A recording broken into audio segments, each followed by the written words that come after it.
guess I'll wait just to be sure.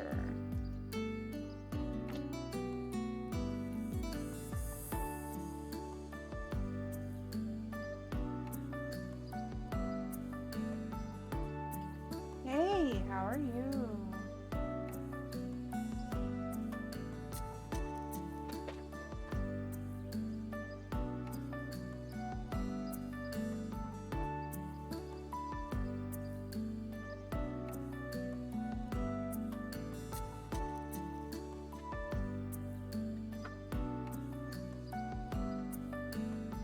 There's my itty bitty iron.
I will be starting shortly. I just want to give a few minutes for people to filter in and for my mini iron to heat up a bit.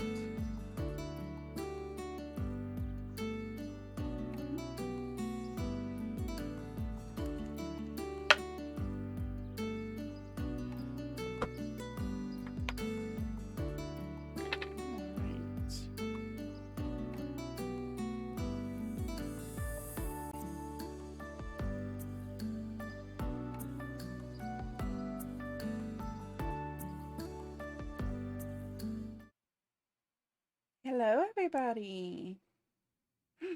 It's Cat here. As you can see, I have some very cute fabric out today. Let me get pretzel started up here.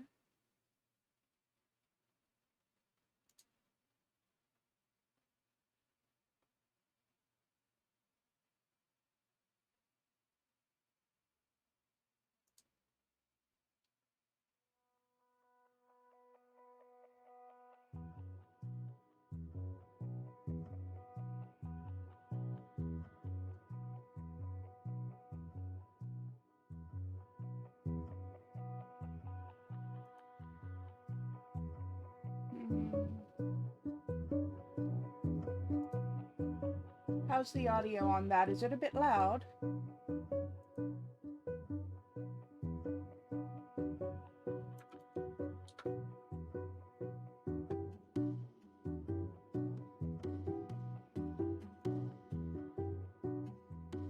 Just a bit, I think. Back that off just a touch.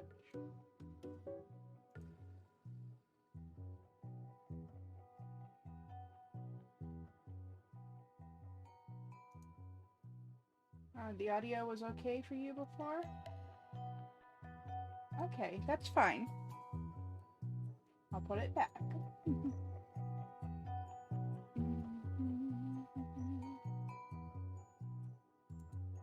All right.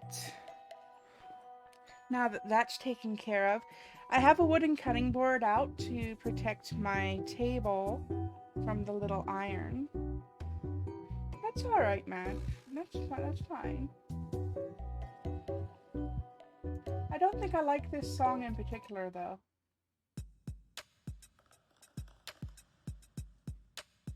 Anyway, I have this super cute little blue fabric, which I hope isn't going to be such a big print that it'll overwhelm the tiny doll that I'm working with. Because I actually have to entirely draft my own pattern for this doll anyway. Because they don't make clothing patterns for dolls that are only as long as your finger.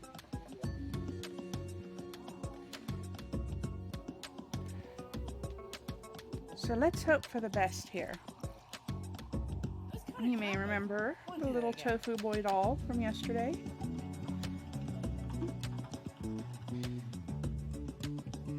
Yes, I am doing the costume for yesterday's doll, as well as hopefully a couple of costumes for the other two yokai dolls that I want to make. So I actually have a pattern for the other two dolls, and I will drop the link to the Etsy shop where I got this another time. Although now that I think of it, I may be able to reprint this same file at a much smaller scale and then modify it, and that would make it much easier. So, hi, how are you doing tonight? I just hope that this print won't drown out this tiny doll. Let's see. Where did I... There it is. I may be able to actually modify this existing pattern. Just give me a moment.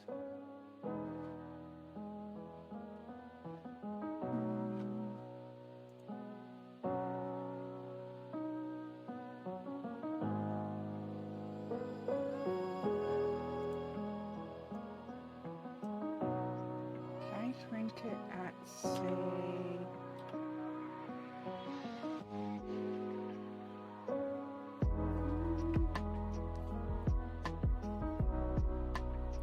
I printed at 50% and then shortened it. It should fit.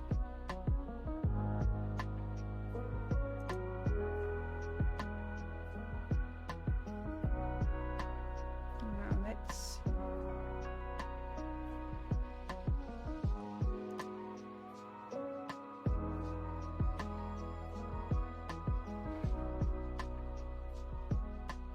Alright, are you printing? Yep. Perfect. Now.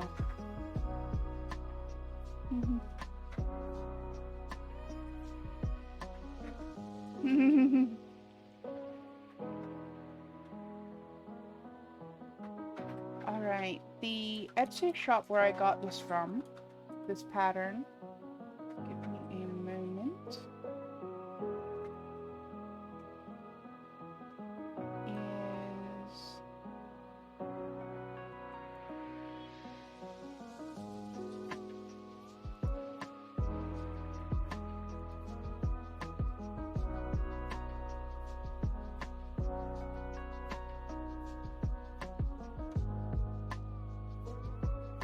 Come on, I was just there earlier.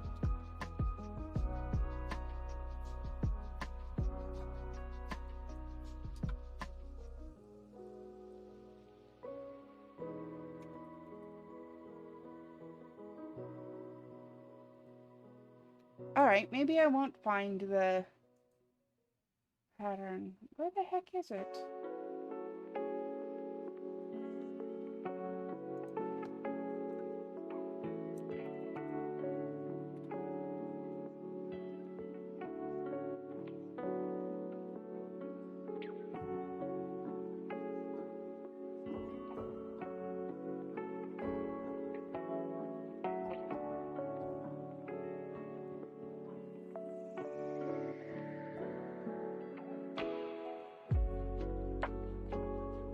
That's why I couldn't find it. It was called something else on the shop. Here we go. That's the shop where I got the kimono pattern from. And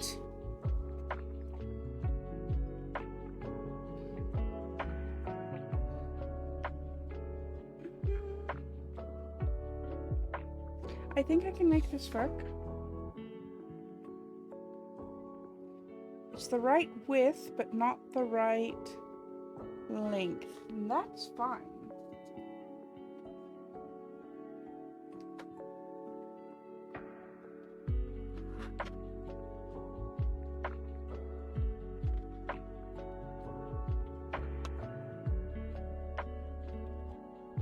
I can modify this.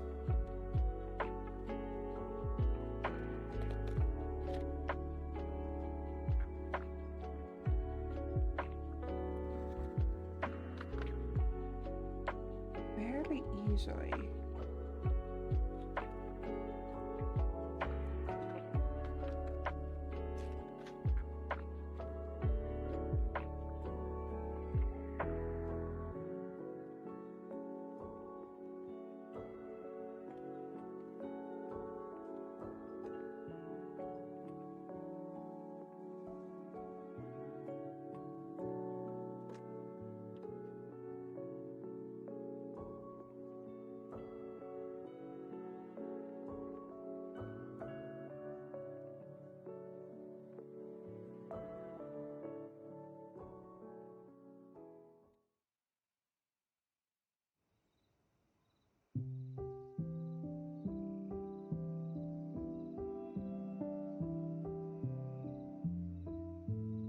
Hi, Amalga.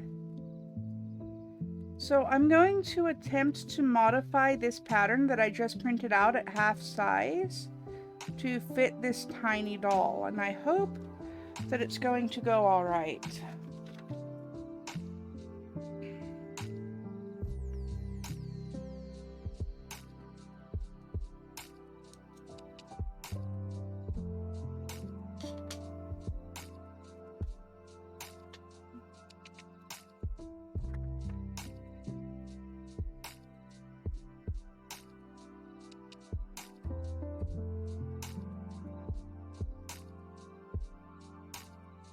So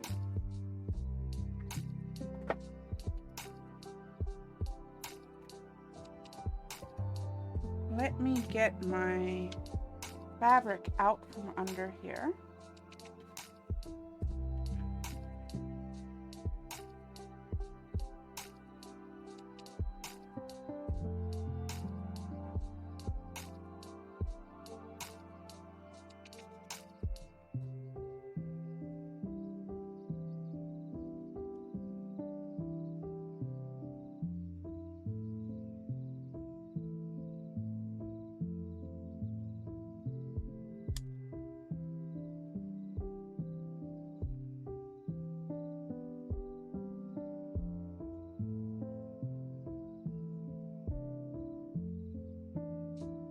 Then cut it off about there.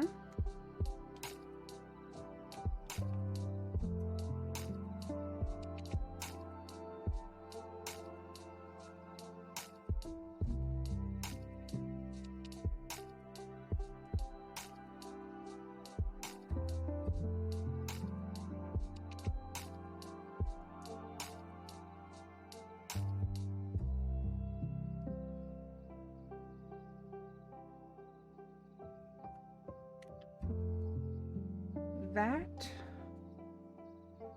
would work. The back piece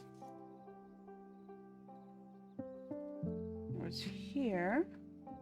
Now to replicate the same modifications,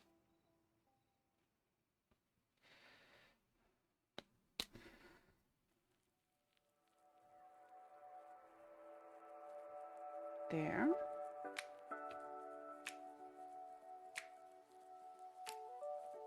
There. And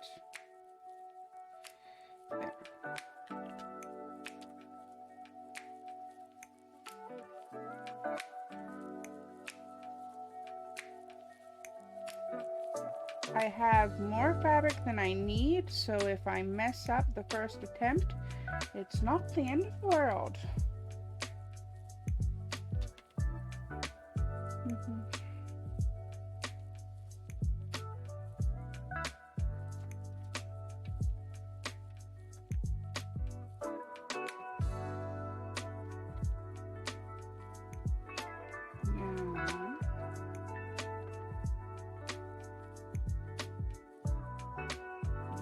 Sleeves.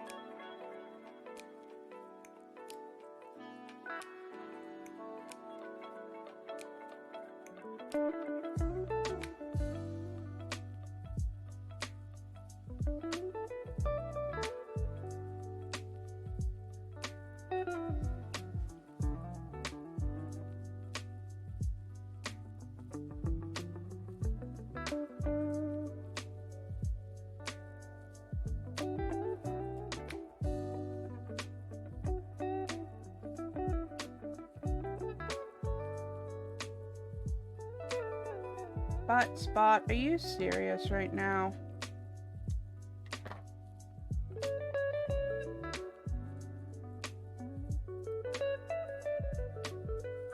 No. Because of the way that this is...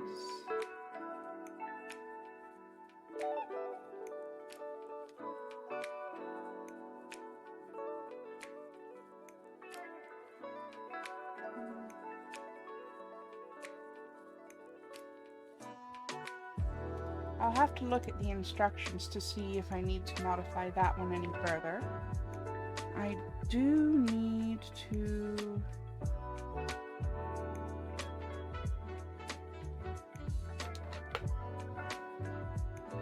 cut these out. Such tiny pattern pieces.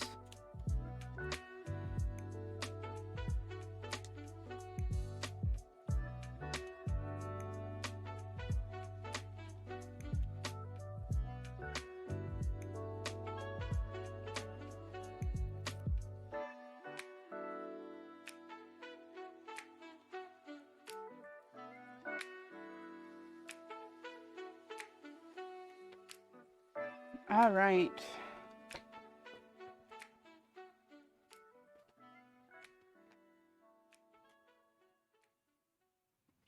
The sewing instructions now.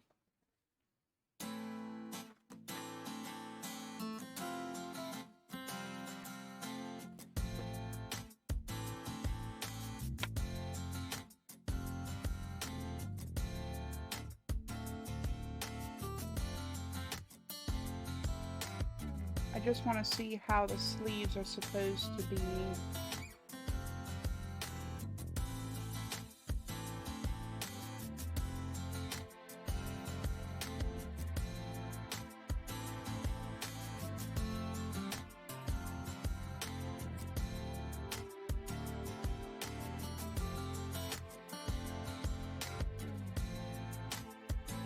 Alright, I'll figure that out when I get to it.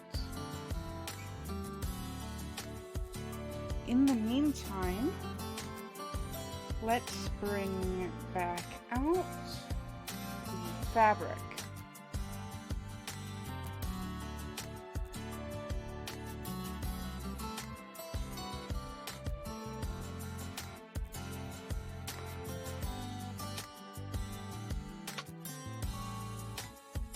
This is such a tiny doll, it's not going to need a whole lot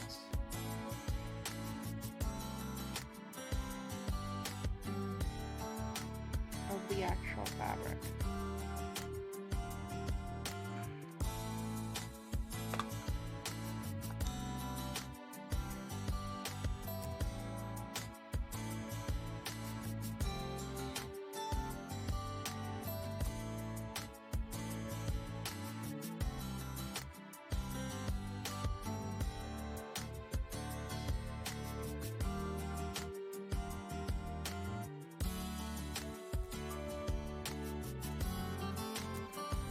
Does this make the tofu doll the smallest tailoring client I've ever had? Yes, yes it does.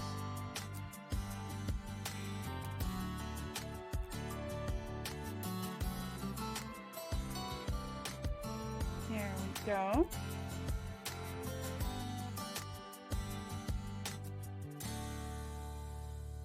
And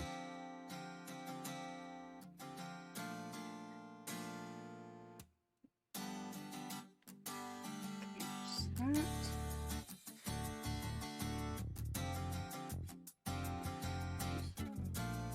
There's that.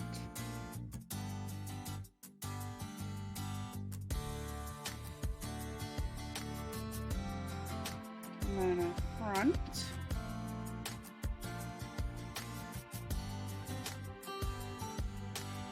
Ow.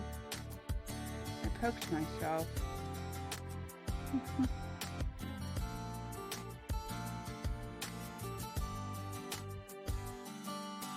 And then a back. I'm barely using any fabric for this doll. That's good. That means that I'll have more of this fabric later.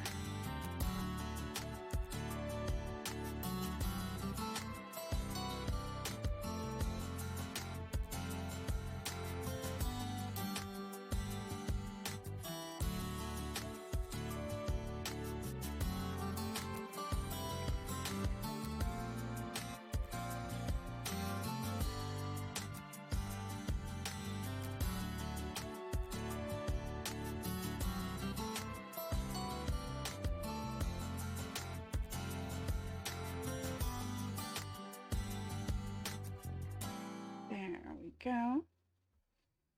Now, get out my chubby little sewing scissors.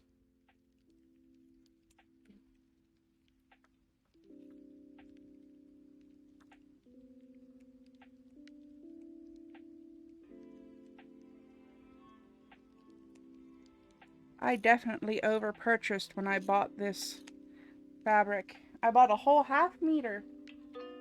Once the pin has tasted blood, it'll always be out for more. That's true. That's true.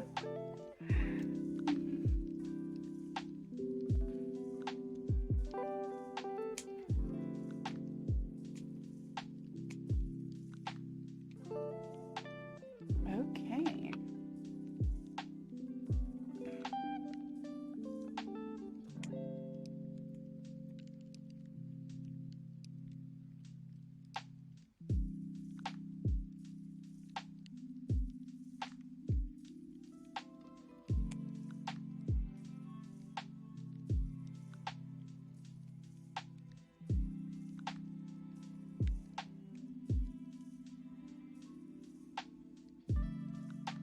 Ouch.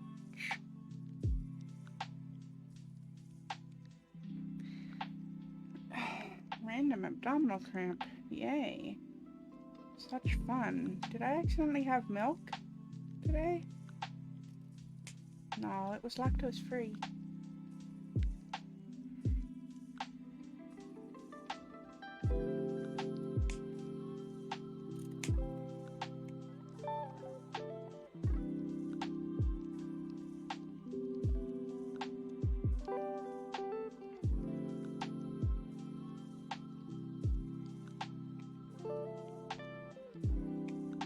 Okay.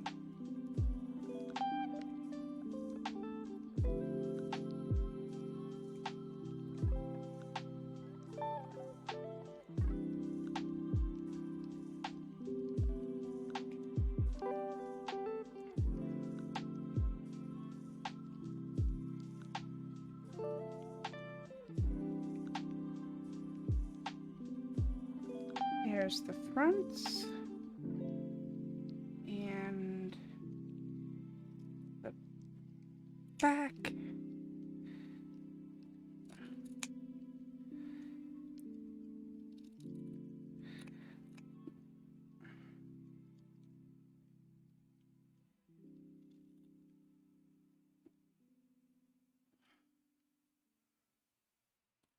How did I wind up off camera there?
Hopefully these modifications will save me from having to draft an entirely new pattern for the Tofu Boy doll.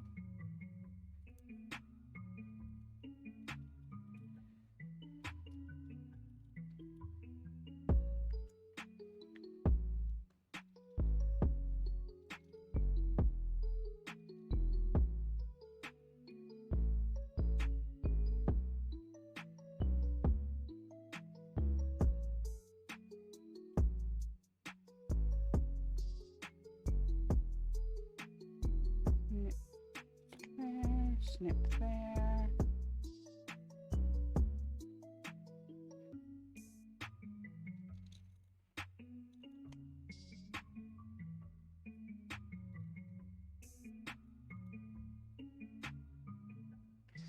I need to remember next time I do this to set up a bot command to automatically send a link in chat to where I got the patterns that I'm using. My memory is absolute trash these days. But for anybody who is just joining us, this is the pattern that I am using tonight. I will be using both modified and unmodified versions of it.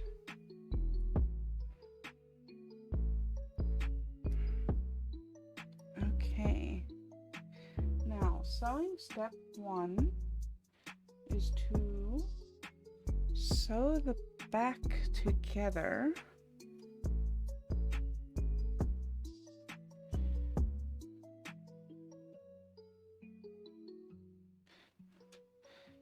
Finished side in.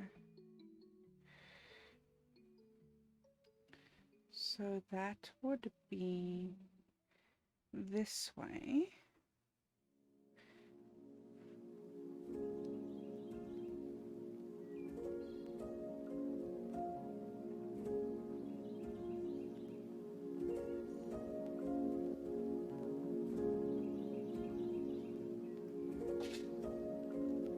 I'm just using these basic Dritz assorted needles.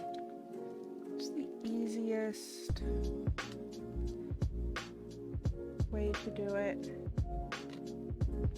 It's one of the cheapest ways to get needles. I'm not a fan of the packaging.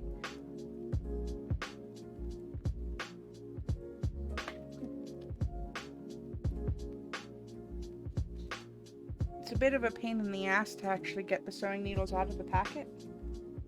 But it's fine. And then my favorite thread brand is Gutermann. It's a German thread brand that's quite common in these sewing shops here. It's a little bit more pricey than a brand like, say, Coats and Clark, but it's a little bit of a stronger thread. I find it doesn't break as often as Coats and Clark does. That's not as much of a big deal for hand sewing like this, but for machine sewing, it's much more of a big deal, especially since I use vintage machines, which run a lot faster than modern machines. It's much more common for the thread to break if if there's any weak spot in it.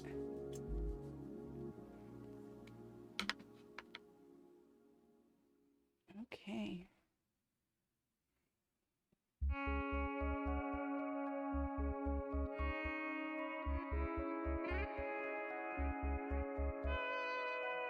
Now, using the smallest seam allowance at all possible,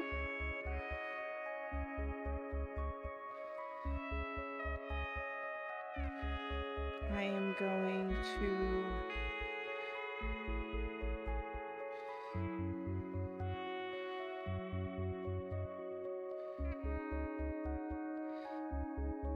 backstitch along this seam.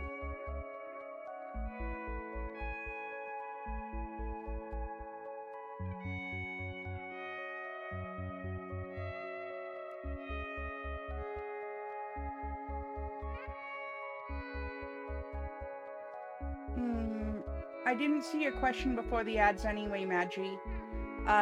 Yes, the vintage sewing machines, do run pretty close to as fast as modern professional machines. Oh, I just screwed up that stitch because I was too busy talking. That's okay. Mistakes happen. Nobody's perfect. We'll move on, make do. It doesn't affect the integrity of the final garment. It just looks a bit ugly.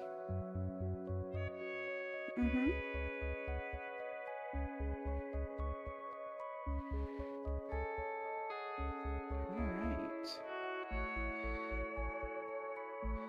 Come on. Don't get tangled up now.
Hopefully this will fit and I'm not wasting all of my time doing a super secure stitch on an outfit that's not even going to fit the doll.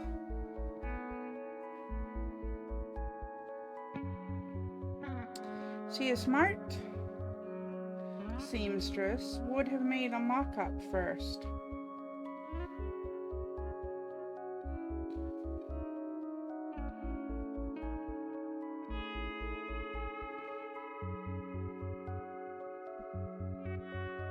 But I am not smart.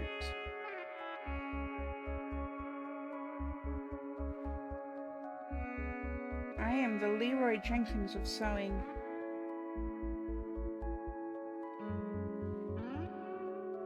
And now I'm going to sit here and worry the entire time that I'm stitching this damn thing.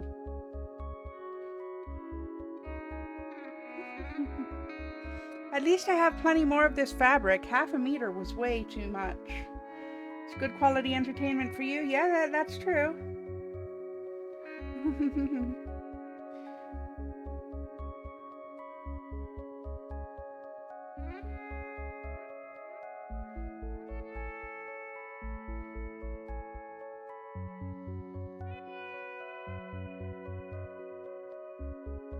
I'm pretty good at pattern modifying and pattern drafting, so it should be okay.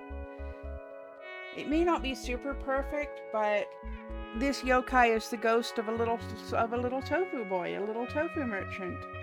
You know, he's not exactly the richest child around, so if his kimono doesn't quite fit, well, that's the life of wearing your brother's hand-me-downs, right?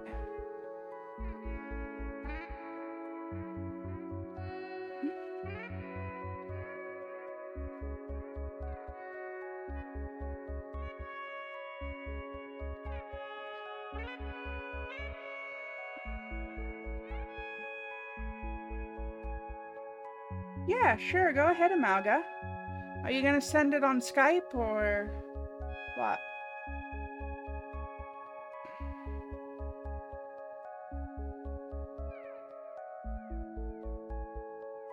Skype? Okay, I'll wait for it.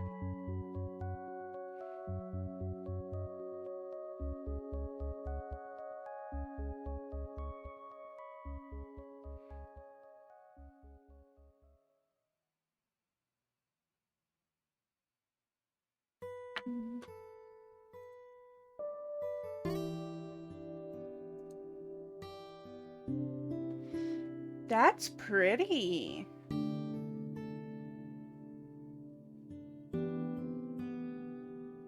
That's real pretty.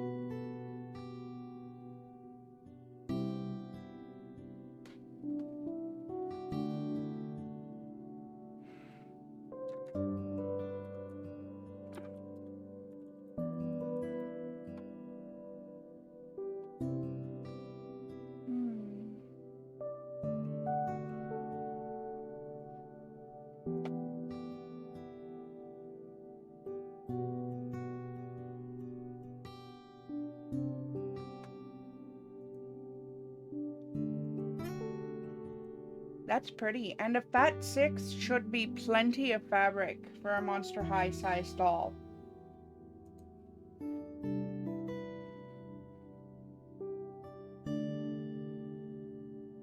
That's perfect for the project that you mentioned. Like, I'll confirm, but I'm pretty sure that a fat 6 should be plenty because, like, they're not huge dolls. And a fat 6, if I remember correctly, it's 22 inches long by 1/6 of a yard. That's why it's called a fat 6, because it's wider than it is long. It's like a fat quarter, but it's 1/6 of a yard instead of 1/4 of a yard.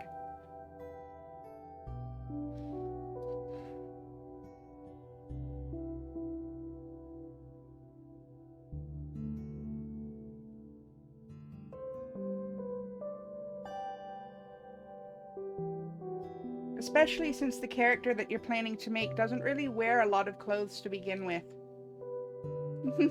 It should be more than enough fabric.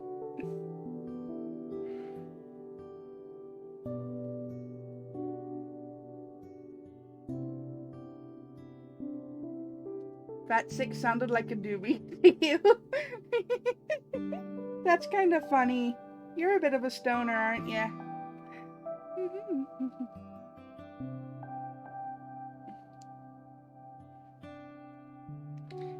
I'm thinking that when I do my version of the doll for that character, Amalga, I'm gonna use some shiny faux leather vinyl in the appropriate colors. I'm gonna go very much for a glamorous stage look. It looks like you're going more for the glamour goth look. So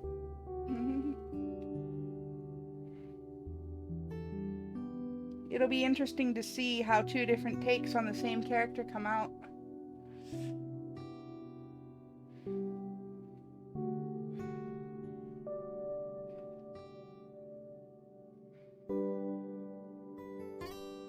That fabric that you found is perfect, though.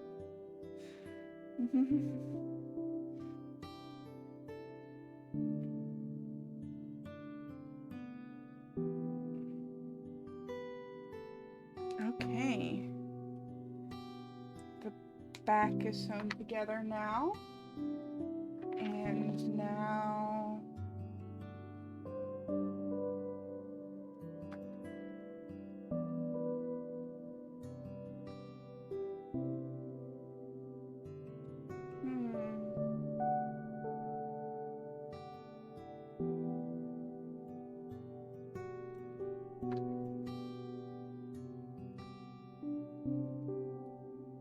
Because I shortened it at the shoulders, I have to put a shoulder seam in. That's not historically accurate to Edo period kimono, but I didn't have much of a choice.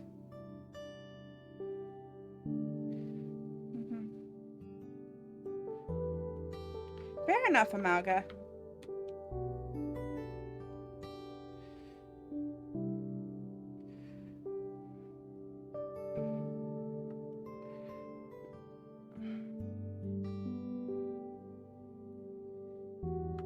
My mini iron has a smiley face on it. It is very happy with its job.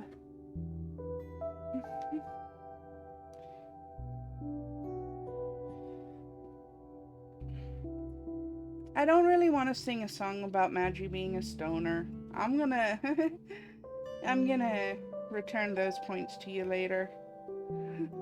Unless you want to pick a different song about you.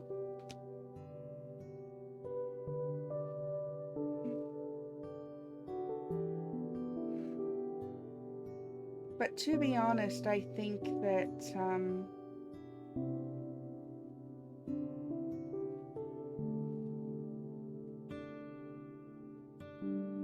I think the music that's playing right now is okay. A song about you, make it whatever I want.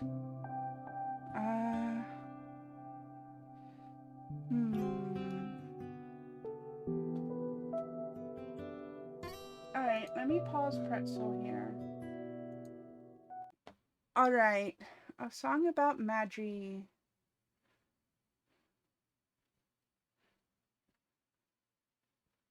Hmm.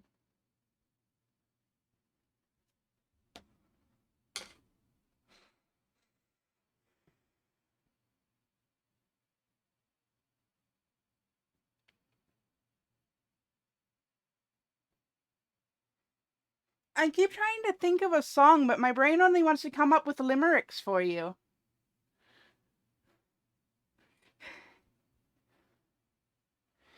Can I give you a limerick instead?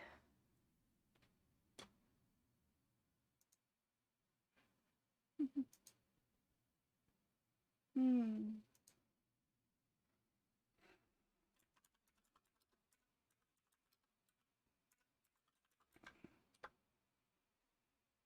All right.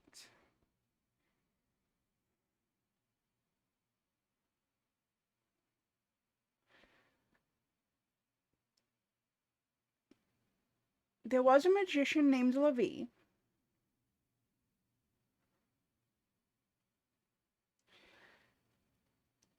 who had all the common sense of a bee.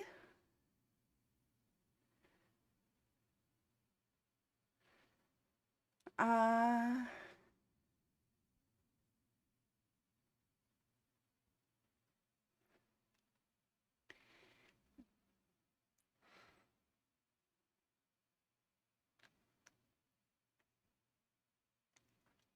let's see. There once was a magician named Levi who had all the common sense of a bee.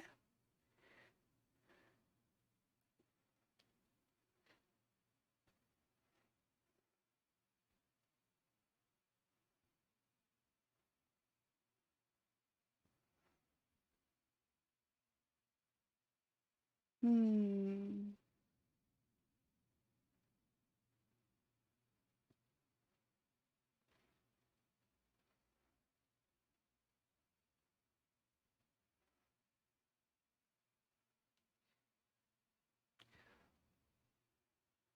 One day, said his wife, you see, I love you. You'll see, I love you for life.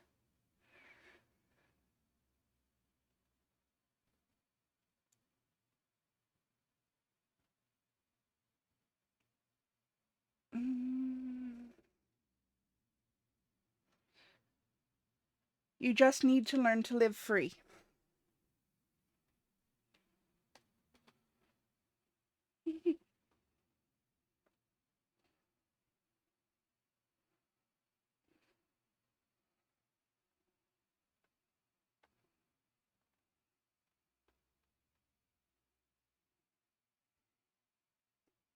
It's not historically accurate, but I think I'm going to have to put a little dart in the shoulders to make this fit.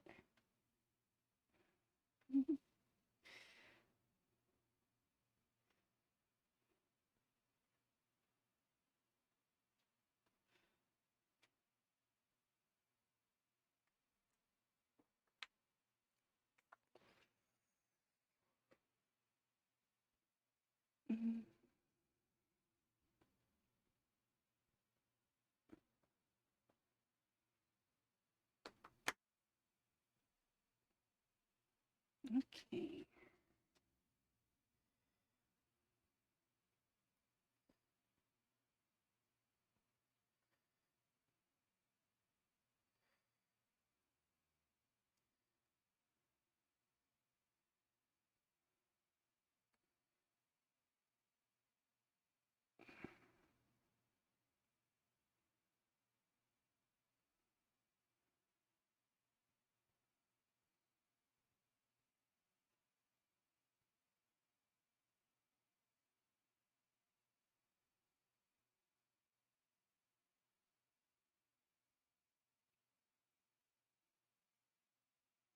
Oh, I should put the music back on.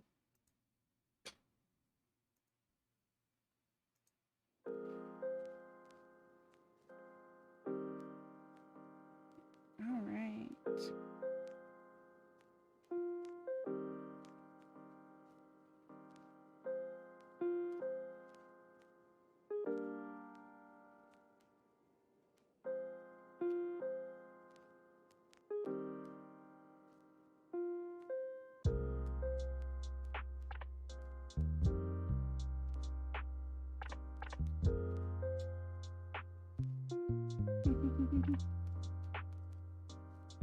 You're being extra cheesy tonight. Maybe that's why I have Cass.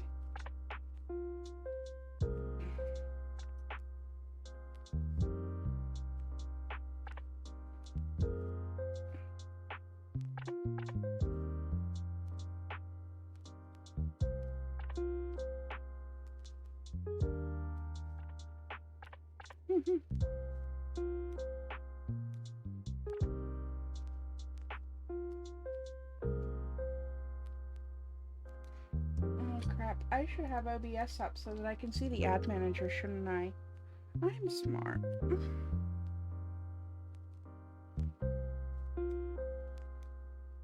Okay. There's a shoulder seam completed.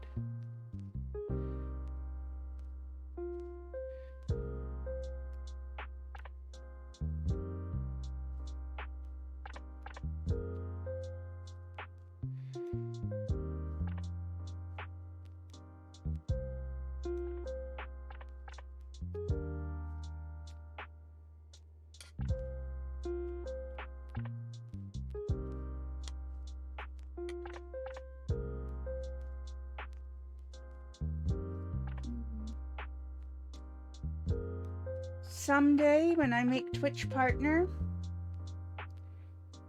you and Amalga are gonna get permanent subscriptions to the channel.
Yeah, not everybody gets ads every time, but everybody who does get ads for some reason gets the horribly long ads.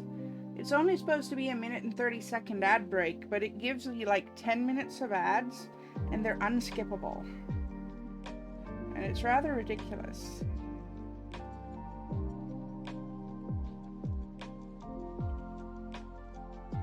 And the fact that it can get around the ad blockers is really ridiculous.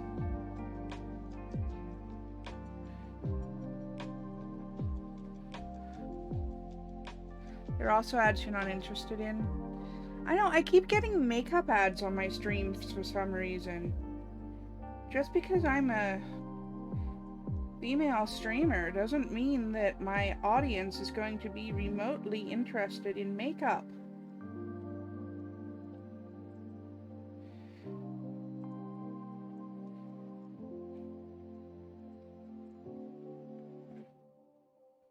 That doesn't mean that there aren't audience members who are interested in makeup, but they're not going to be more likely to be here on my stream than anybody else's.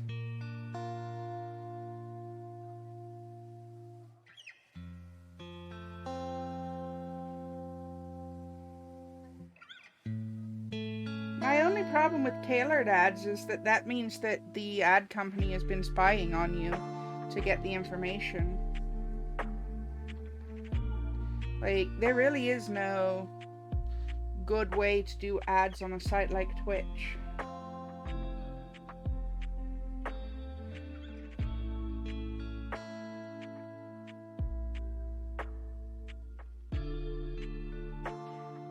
But if they have to be there, I think the closest thing to a good way is the little banners that sometimes pop up under or above the video player, because they're not intrusive and you can still see and hear the stream around them.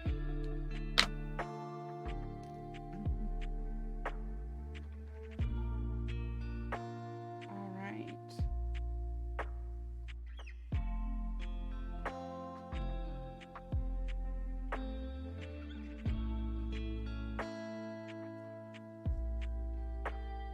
Just press that open. And the collar piece.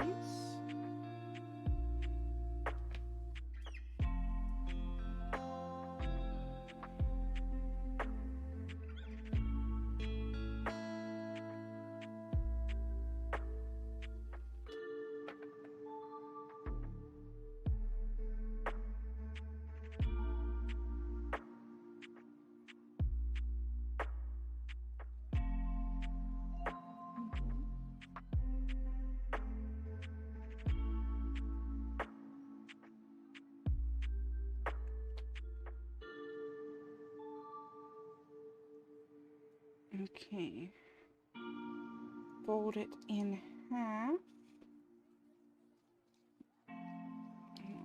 length, and very carefully, so as to not burn the absolute crap out of my fingers.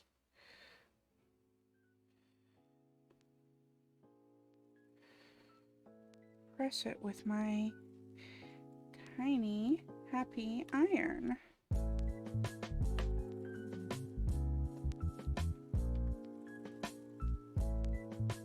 And then for the liner piece, I'm just going to fold another of the same inside out since it's basically white.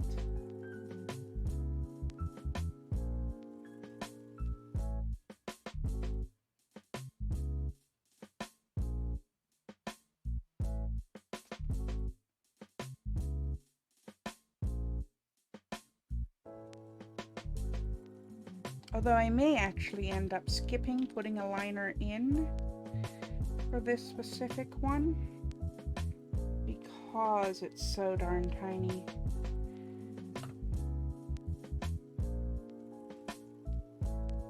There is no room for extra bulk on this doll.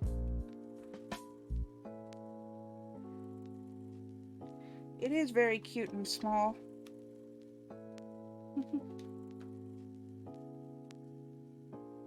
Okay, it's the inside piece, and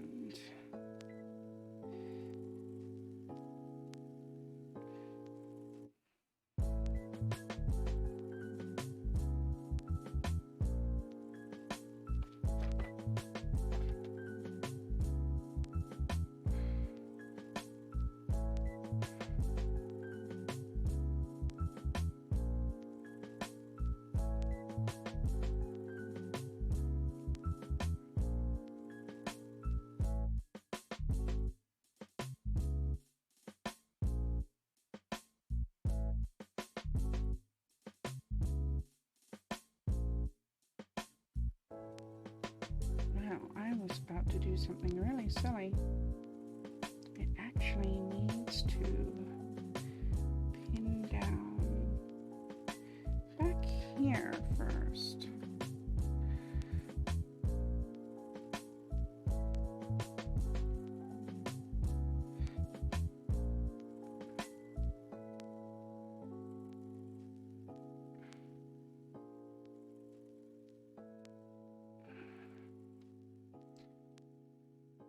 This is so impossibly tiny.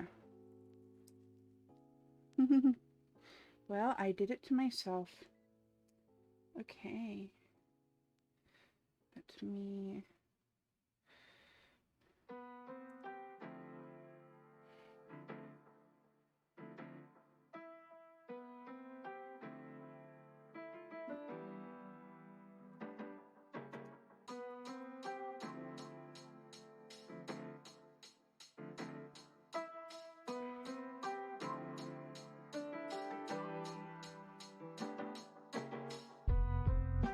This is going to have to do. This is just going to have to do.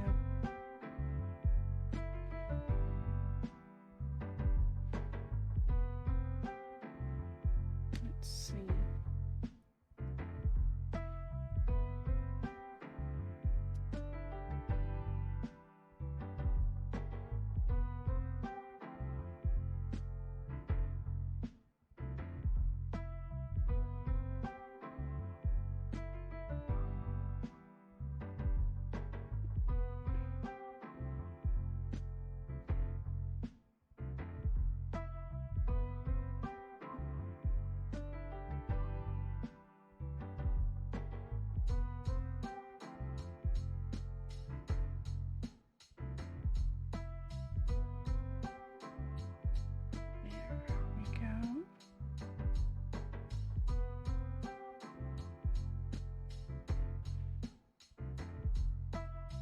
This is officially the tiniest thing I have ever sewn.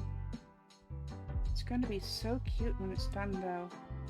And I did do research, and this gingham print is pretty close to a traditional sort of plaid checkerboard type print that was used in kimono at the time. And unlike many other countries, blue dye was actually rather common at the time as well in Japan. It was not simply the domain of the rich.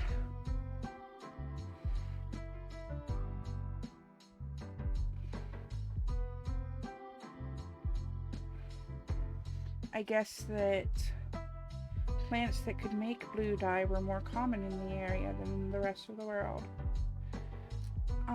I am going to go ahead and take a break, which is perfect timing because it looks like my ads are starting. So I will be right back.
Okay, sorry about that. Oh, that's bad.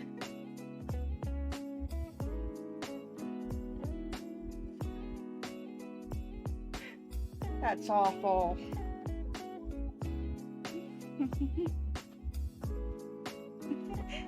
Anyway, sorry about that, everybody. I'm back. I'm just going to quickly pour some tea while I have a moment too.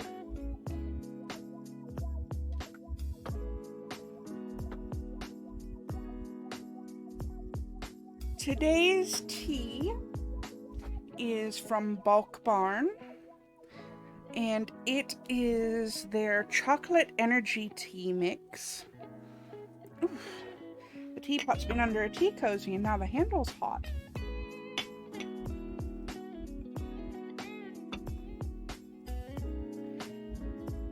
I'm not going to give any tea to the yokai. I think it would melt his face.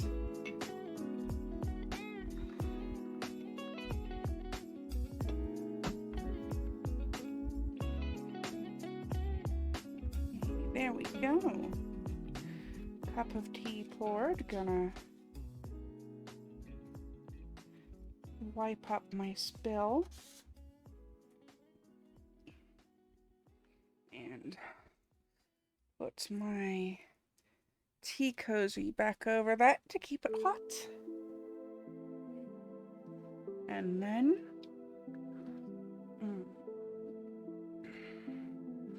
we can continue.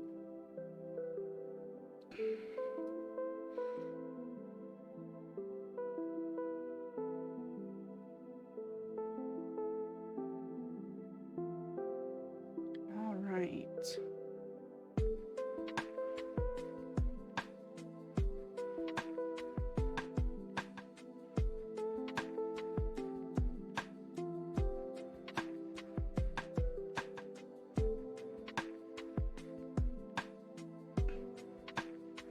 Oh, he's still here. I just didn't want him to be in the way of the teapot.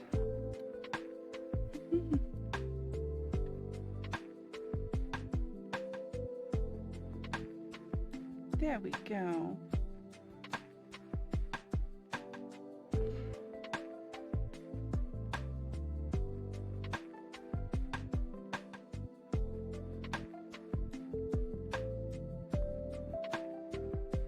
Plastic is not friends with hot objects, exactly.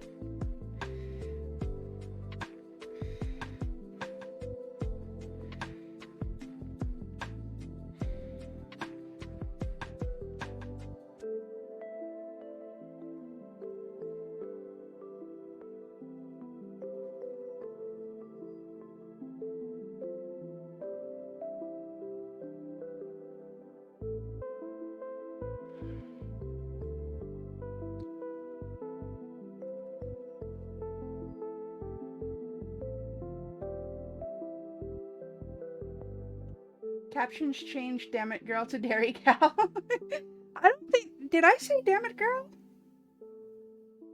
Huh.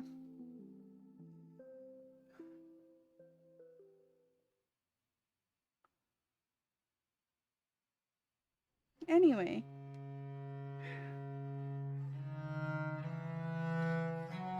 This is the tiniest thing I've ever sewn, and it's giving me a little bit of trouble. But I've almost got half the collar on.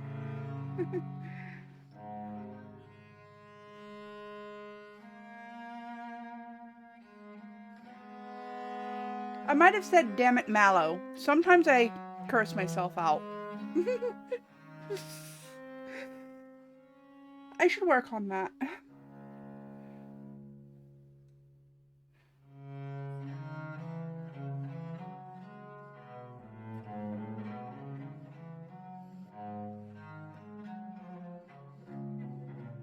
This is so tiny that even if I put fray check on the edges to help with this, it would still do this.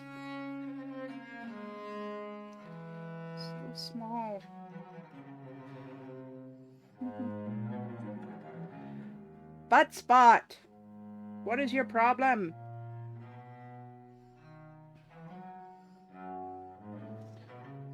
Oh, speaking of bots, I discovered something the other day. Let me pause the music for a moment. Hey Google, sing the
So I am, once again with the collar, the same as I did with the back and shoulder seams, I am backstitching just for added strength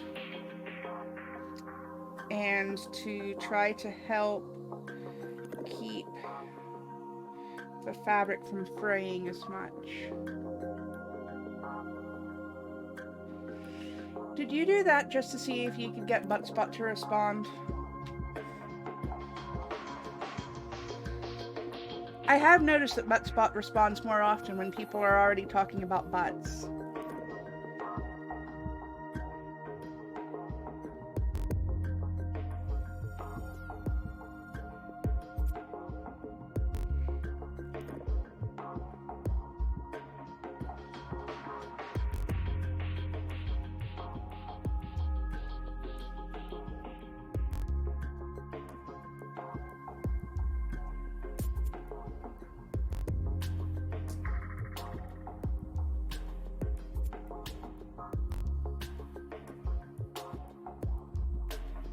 That was one of two reasons.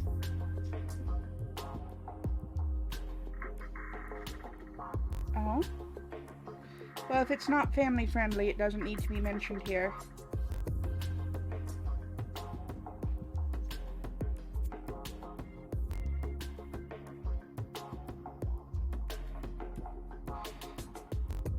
Not that I'm normally against not family friendly jokes, just that I'm trying not to anger the algorithmic overlords too much.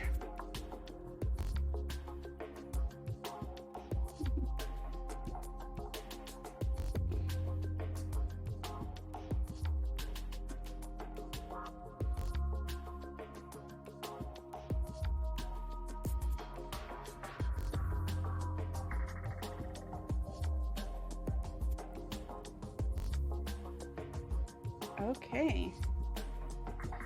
And that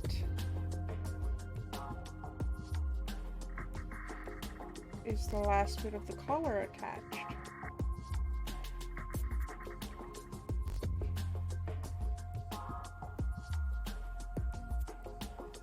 I'll just make a little knot here.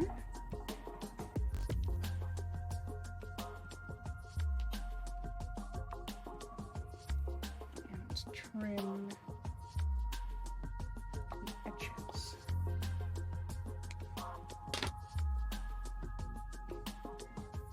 Now the next step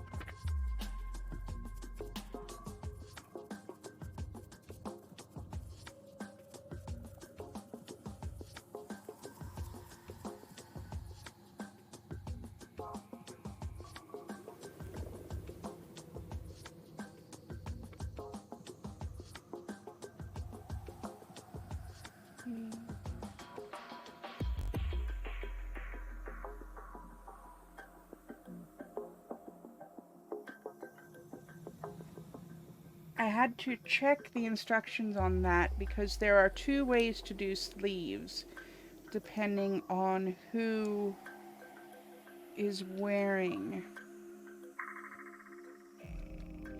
the kimono.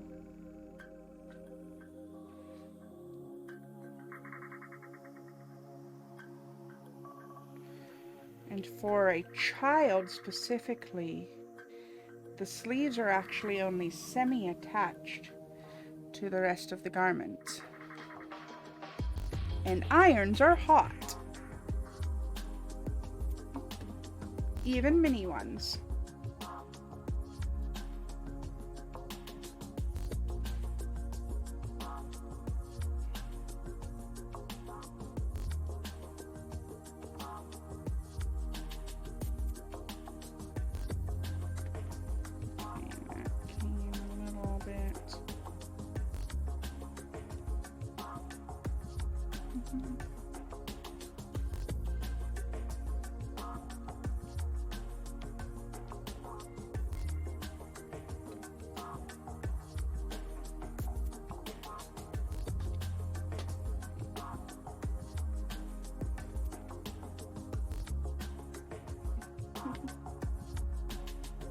Okay.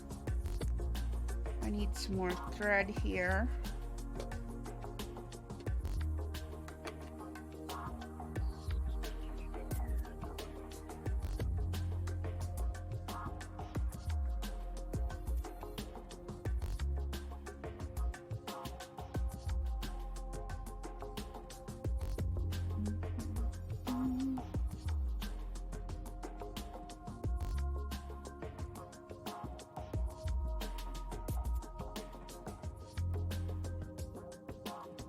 Come on.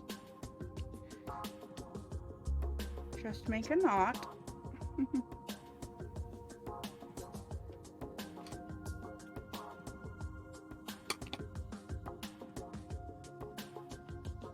Okay.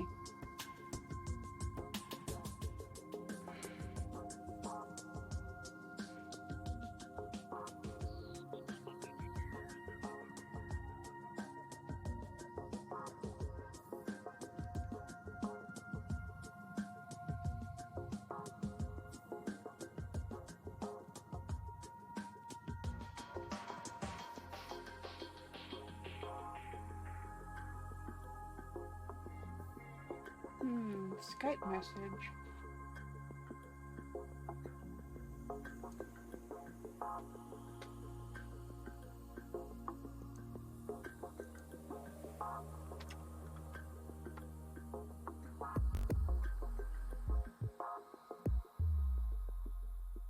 All right.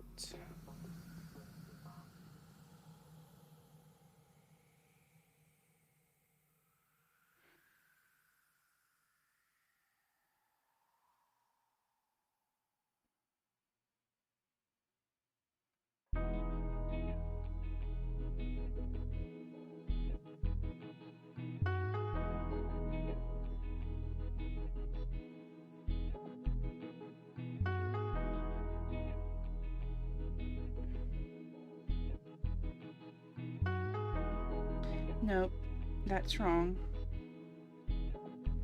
That is not how we do that.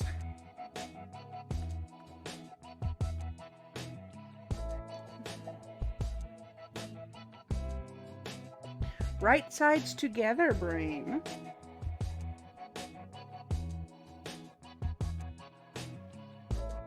I can already feel shadowed starlight screaming through the computer screen. I taught you better than that!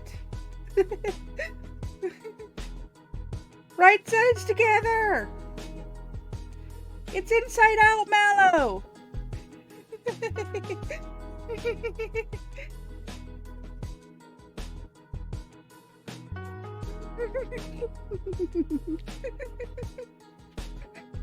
Sorry, Mama!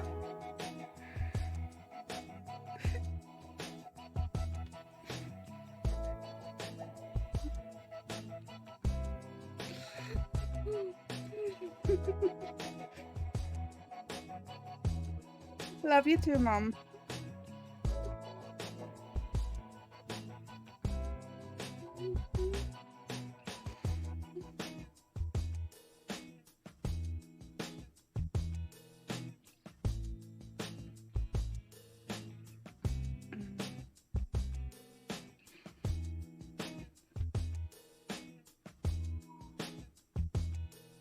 It's easy to get flustered when it's so small, though.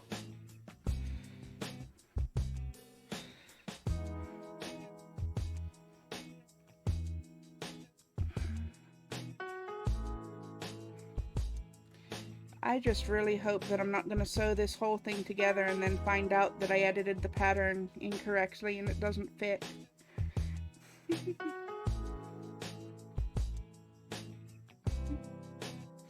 That would be my luck.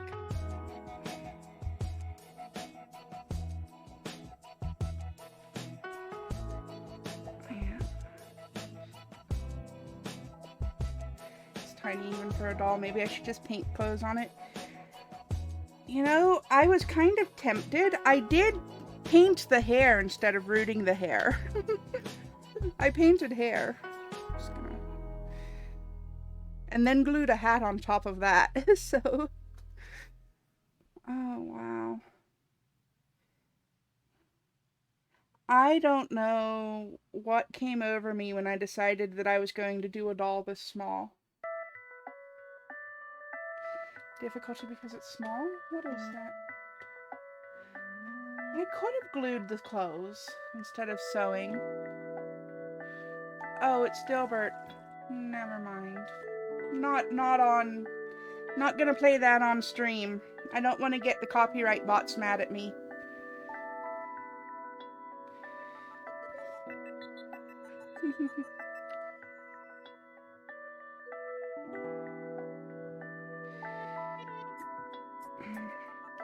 Now that I've started sewing, I might as well finish.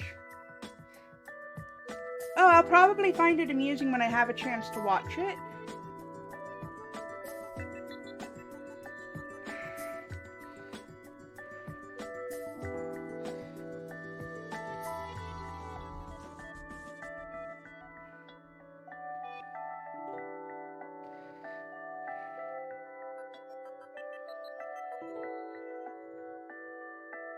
Just not on stream because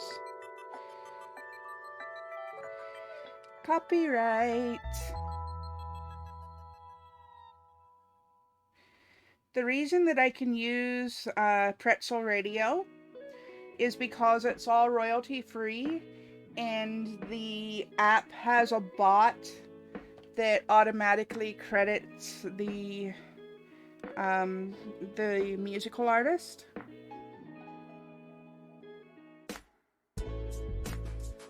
But things like Disney and Dilbert, I can get in trouble for. Like, even my karaoke stream, I got a couple of warnings. No strikes, luckily. But I did get a couple of warnings for the karaoke stream. So I have to tread carefully even for karaoke parties.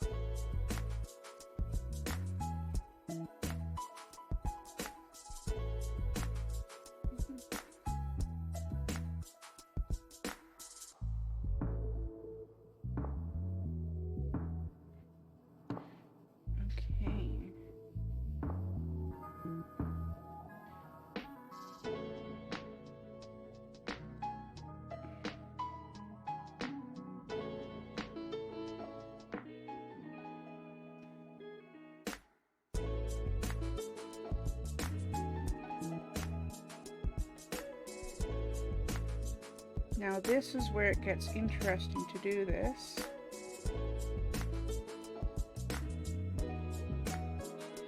Because I have to flip it over while the needle's still in the fabric. And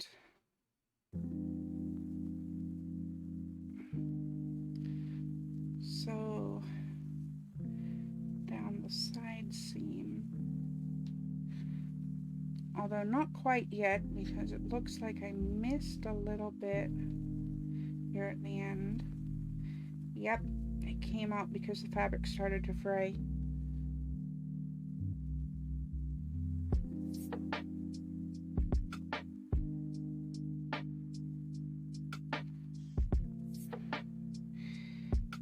I don't think even fray check is going to help on something this small. Maybe it's tacky glue, it's not fabric glue, but it'll work.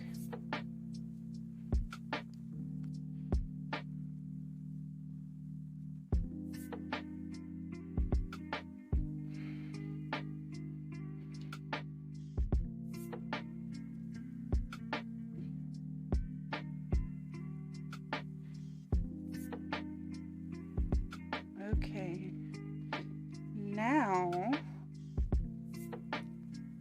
if I cannot bump my iron,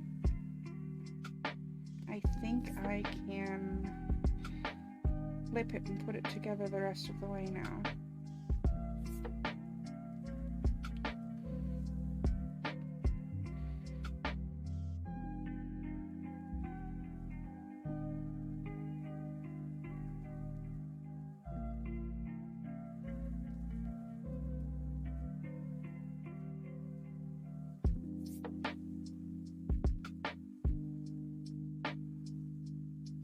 and that leaves it loose under the underarm.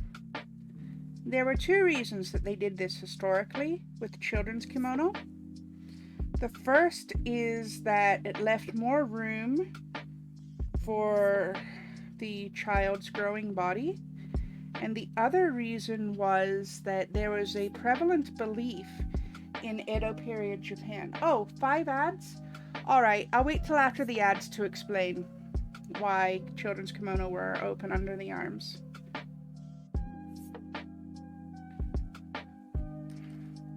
Let me pull OBS back up so I can see my ads manager.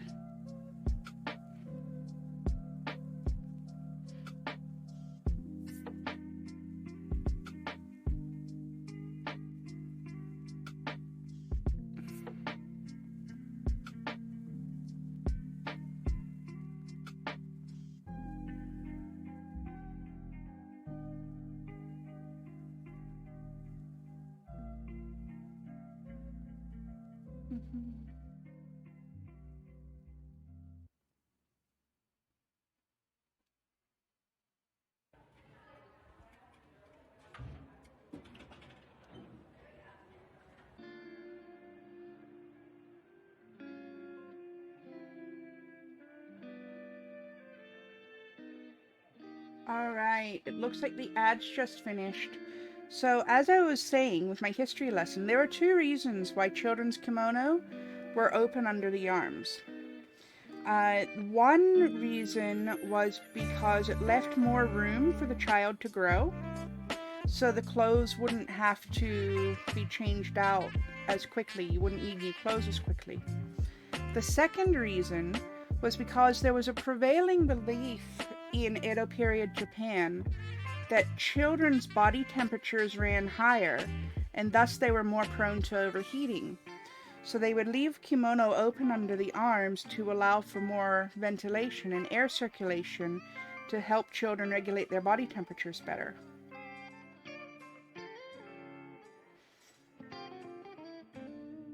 I don't know if there was any truth to this belief, but it's fascinating nonetheless.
I don't like these little chubby sewing scissors as much as I like my small rainbow colored ones.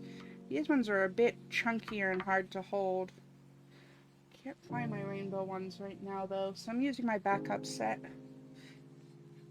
That's what I get for cleaning up my room.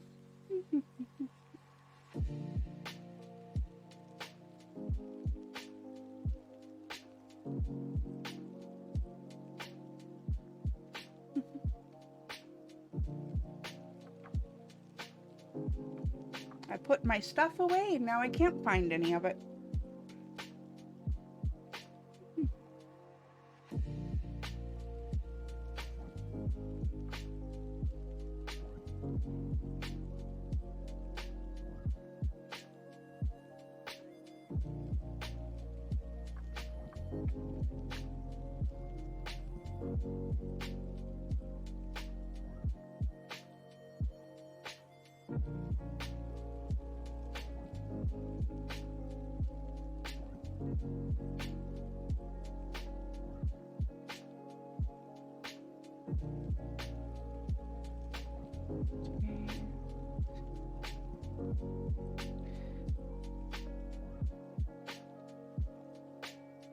The one thing that's annoying with this is that before I can try it on the doll, I basically have to construct the entire garment. Oops, there's a hair in it.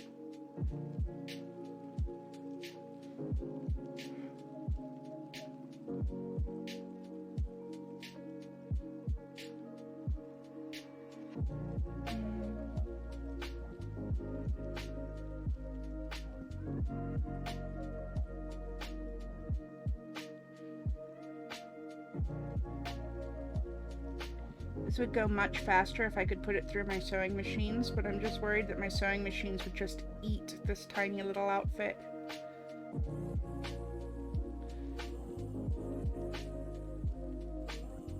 I know that the 1927 Singer would eat this. I'm pretty sure that the 56 Baycrest would too. But I love my vintage machines.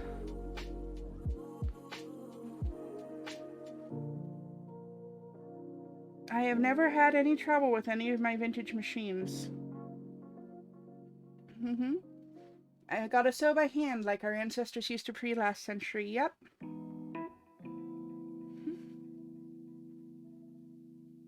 Which is absolutely fine, just time consuming.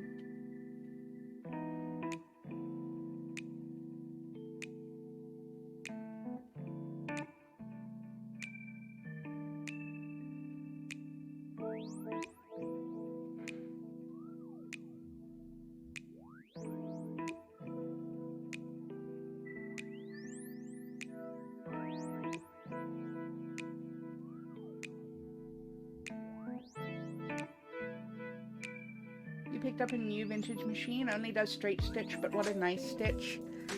Yeah, I think I haven't had a chance to test out the 1927 Singer. I haven't really gotten a good look at it yet, but I'm pretty sure it only does straight stitch too. I'm not sure if it'll do zigzag or anything else, but it is such a pretty machine, and once I can have it fixed up, I'm gonna love sewing with it.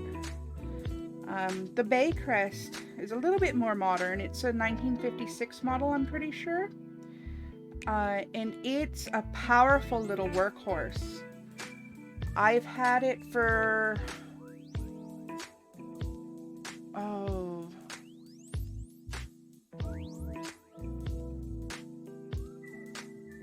8 years. And I've barely had to have it taken in to have it oiled because I don't know how to do that specific machine myself. It's a lot of parts. It hasn't needed any major maintenance. It just tanks along. If I try to rush it, it jams. But if I'm patient with that machine will be patient with me. It is such a beautiful little machine that makes such a beautiful sewing experience. But I do not think it would appreciate something this tiny.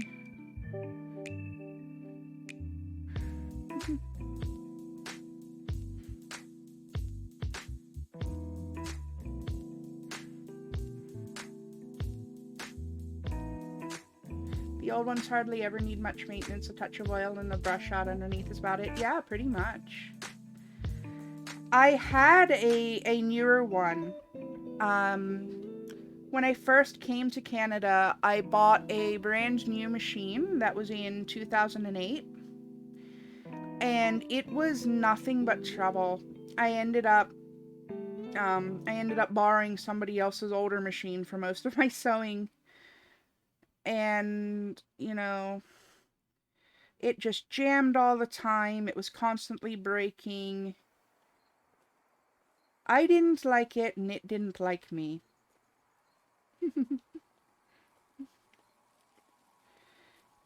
I have never had that problem with vintage machines. My last vintage machine that I had before I got the Baycrest It was a 62 Kenmore. And the only reason... Excuse me. I'm going to drink some tea. The only reason that I ended up having to get rid of it was because we had a minor earthquake and a large cabinet fell and literally crushed my machine.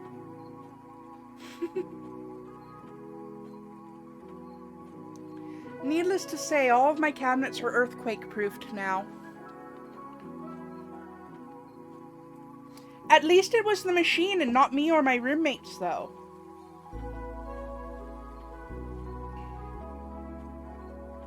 At least it was the machine and not me or my roommates. And that was before I got the Baycrest, so that was probably 9 or 10 years ago now.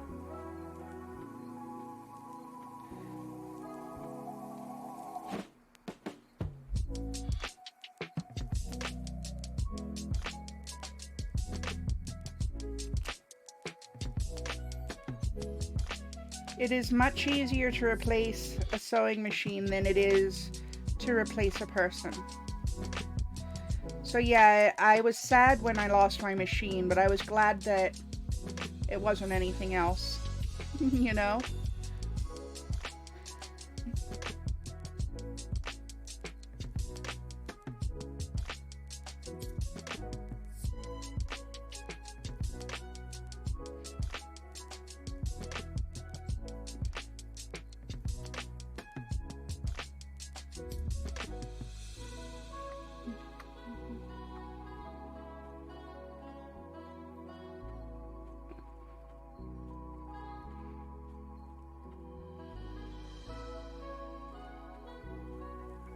But also, it was a good way to teach me that I needed to look up how to properly earthquake-proof cabinets.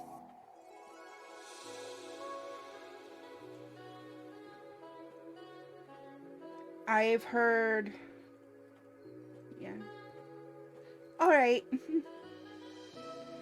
It sounds good.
Let me borrow the back of a paintbrush here to flip that to the outside.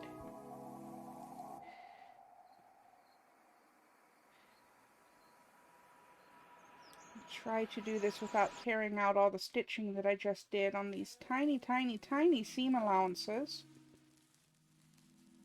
Oh, I should have glued it all together instead of trying to sew it. Oh, I should have. I am not a smart cat.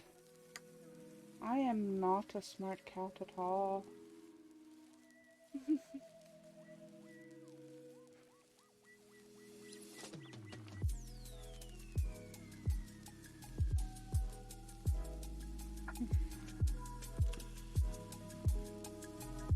Oh, this isn't going to fit. It's so tiny, it's not gonna... No! It's too tight, it doesn't fit! That's what she said. Okay, but seriously, I don't think it's gonna fit.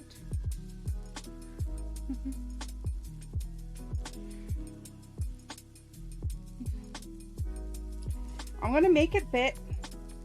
I'm gonna make it fit.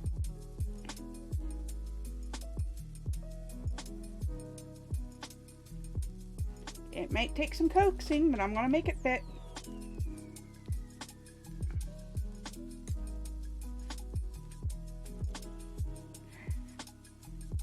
All right, I made it fit.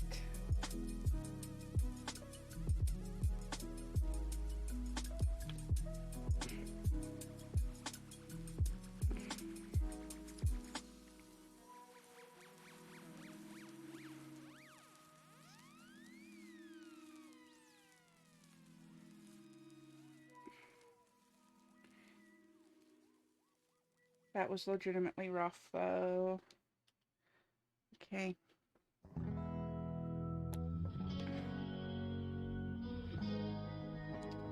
I am going to use glue for the sleeve hem because I don't trust myself right now to sew it without the assistance of glue.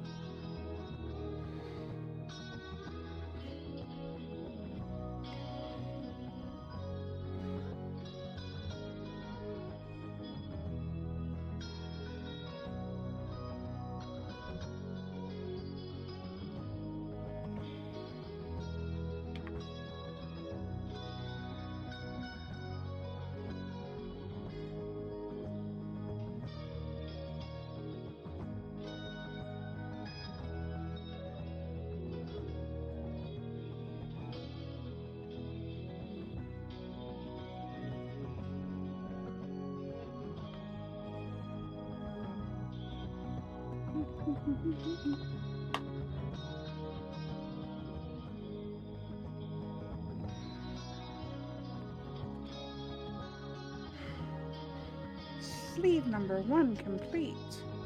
And actually, I may be able to actually test it out on the doll now.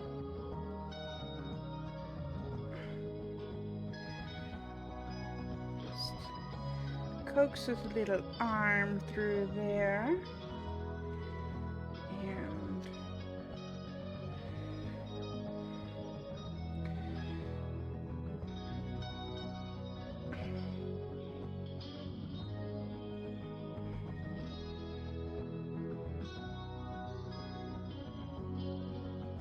it may be a little tight around his neck, but I think it's gonna fit.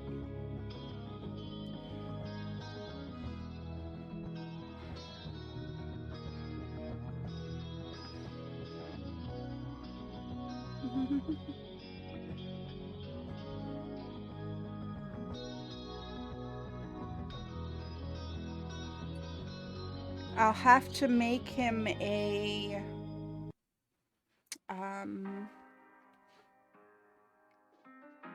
pair of drawers to go underneath it, which is not an unheard of thing in Edo period Japan. Women and children did wear drawers under their kimono. Just basically fray checking under the arm there with that glue.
There we go.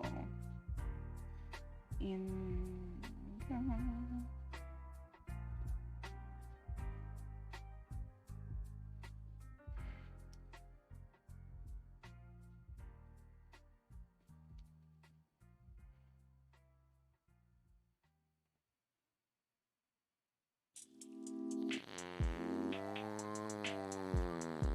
Oh no, make a fart! Who drank milk?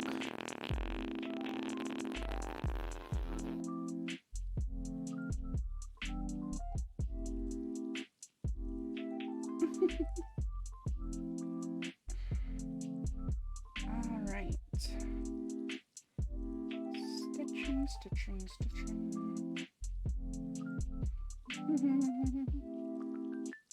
Gotta stop drinking milk and cutting cheese? Yeah, I'd say so.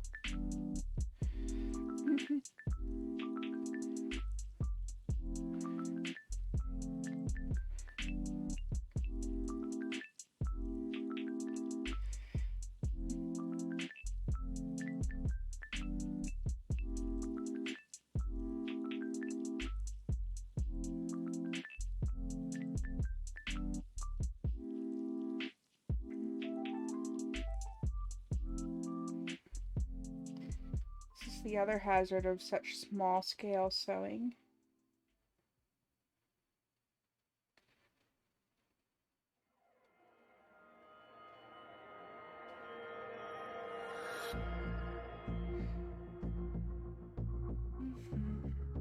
The thread likes to get tangled up.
I'm getting a bit warm.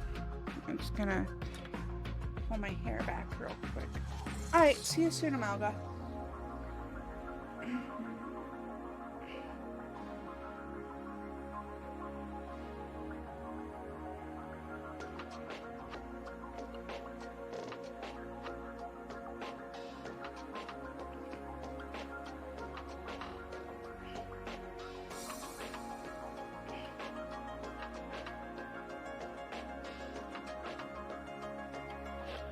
There we go.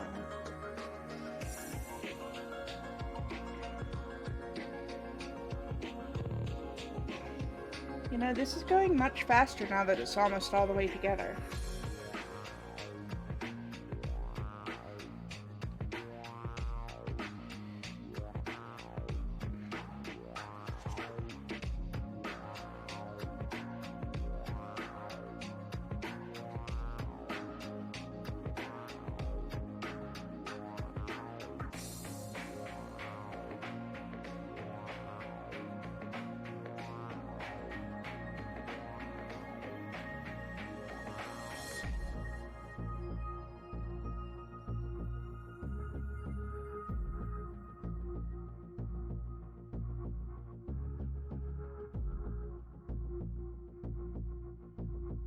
Welcome back, Amalga.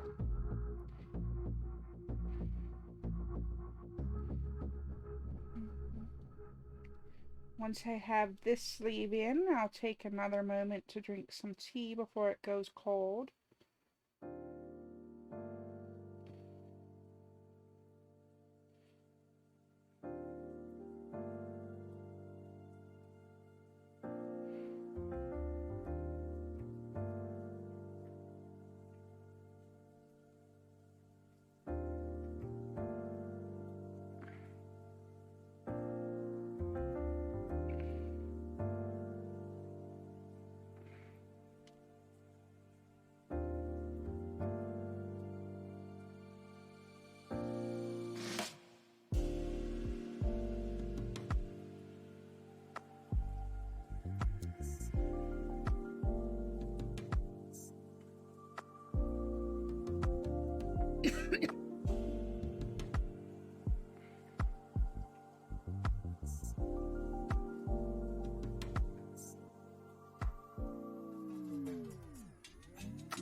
Couple more stitches.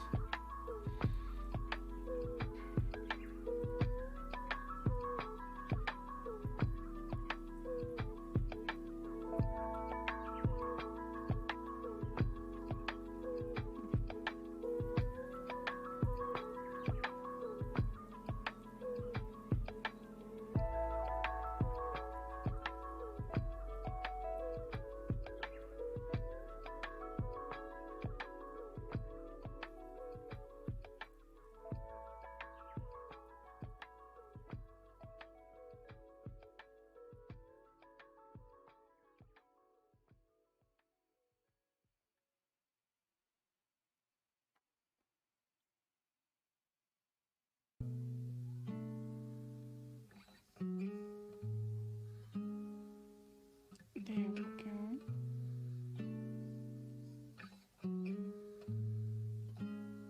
Another 4 ads. I'm sorry.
I may just switch to a straight stitch here, but then it'll fray everywhere.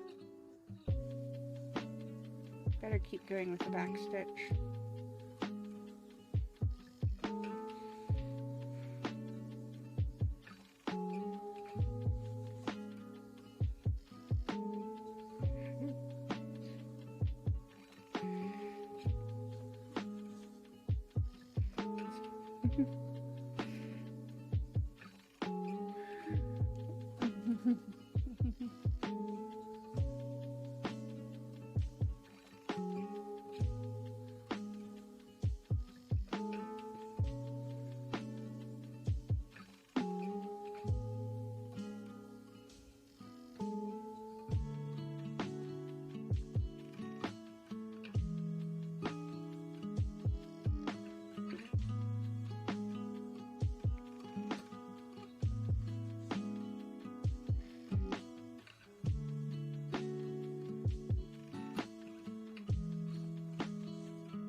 My hands are starting to cramp up. I'm definitely going to need to take a tea break after I finish this sleeve.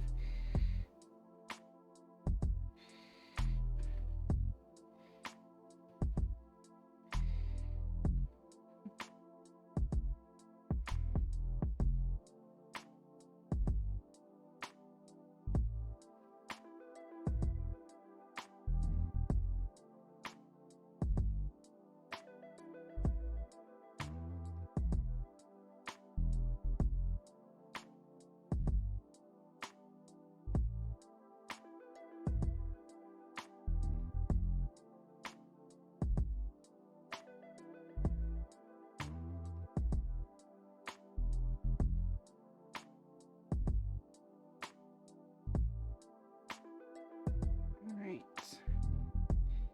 I need to add some more thread. Just about to the end of this here.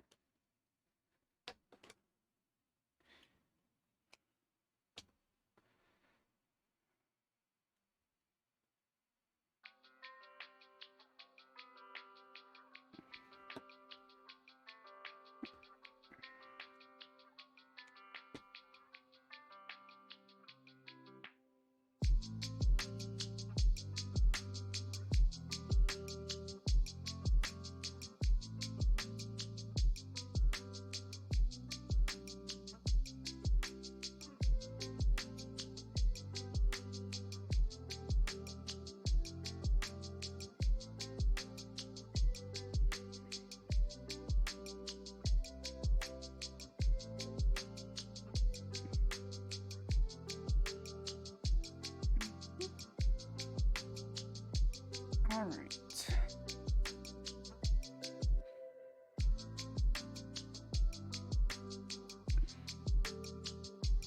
Returning to the grind.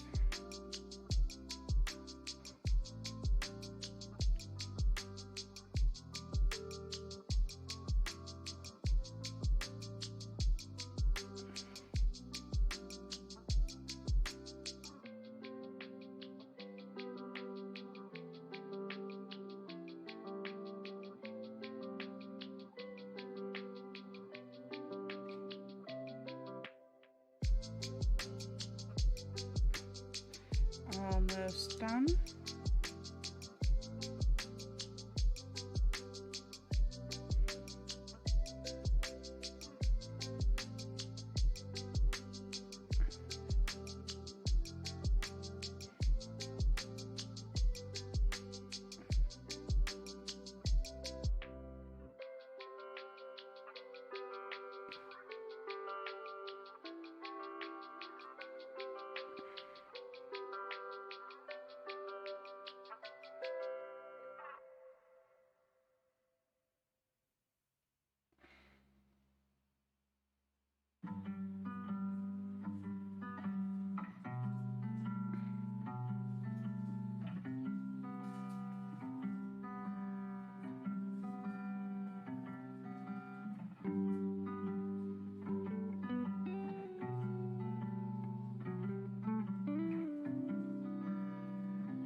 Sleeve number 2 is in.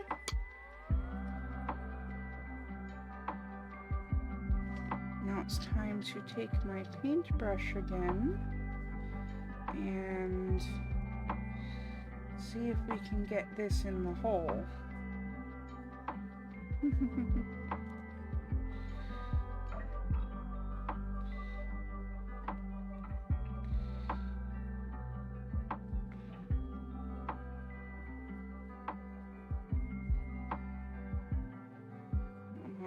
In you go. Almost.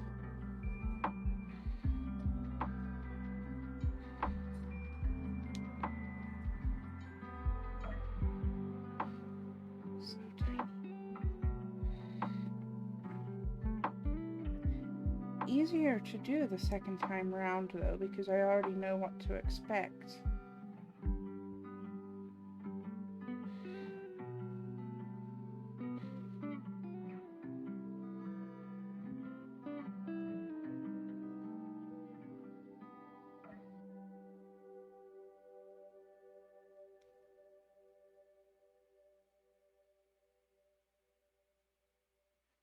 And looks like I did have a bit of a mishap there. That's all right. I'm going to fray check under there anyway.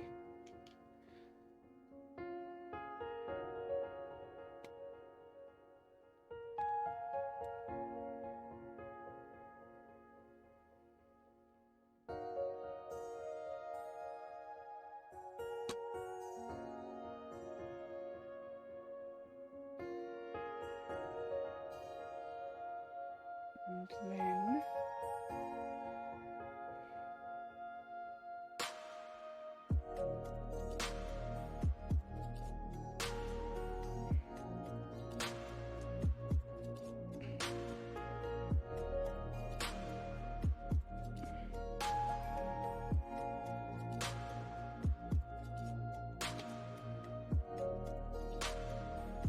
all right. Now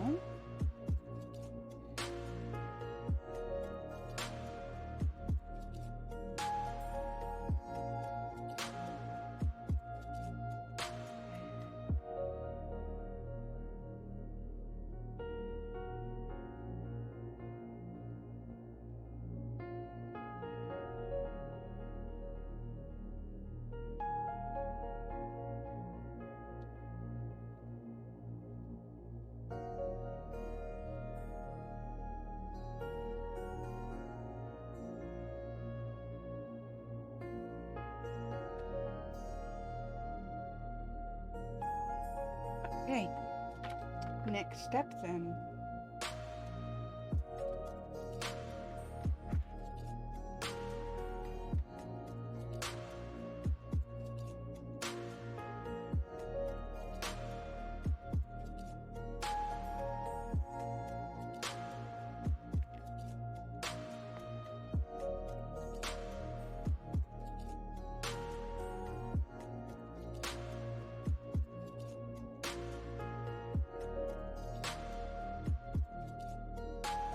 The next step is to add the little liner piece, but I don't think I have room behind this doll's neck.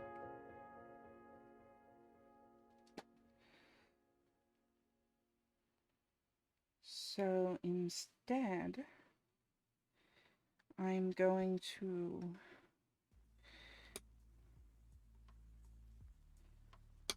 even out the hem there, and I am literally just going to use glue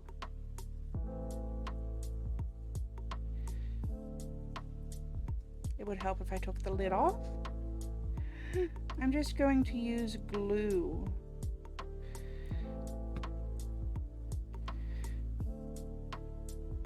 to stick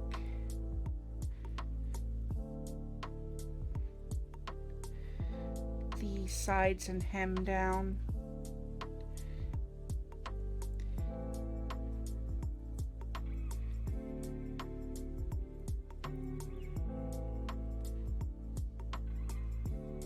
It's so tiny and getting frustrating. It's time to take the easy way out.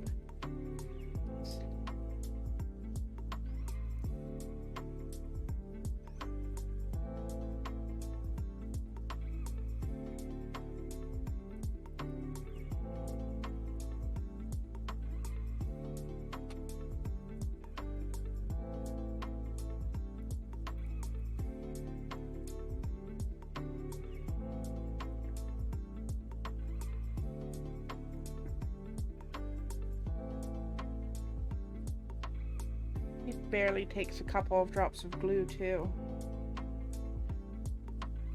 That's how small this is.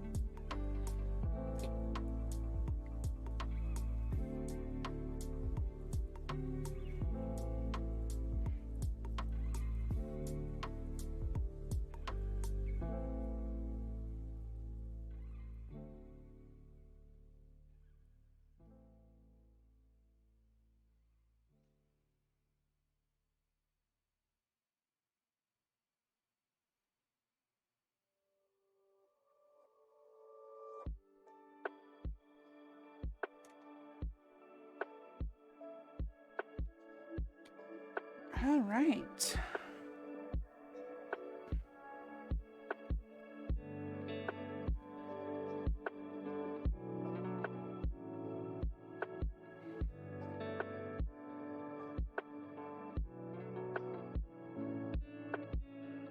Just coax his little hand through the little sleeve. So tiny.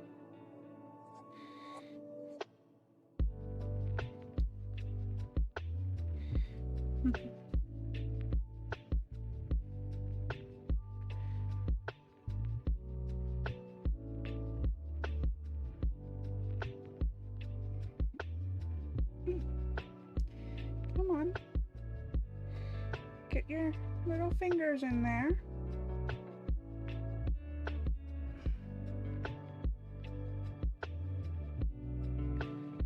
Little doll fingies are stuck in the seam, I think.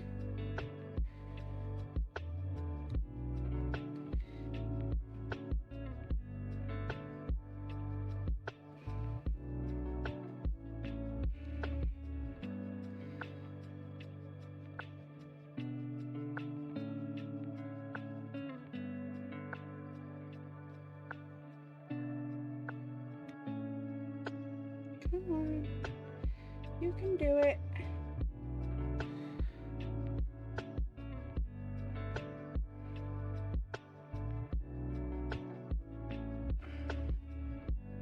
Get in there.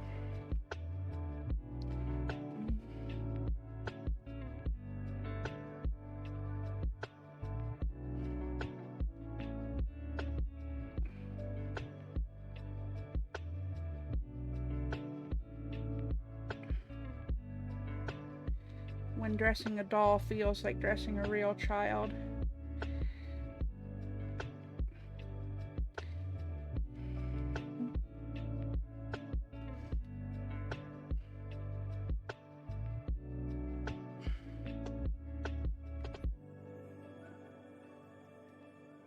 Coax the other hand into the other sleeve now. Come on, you can do it.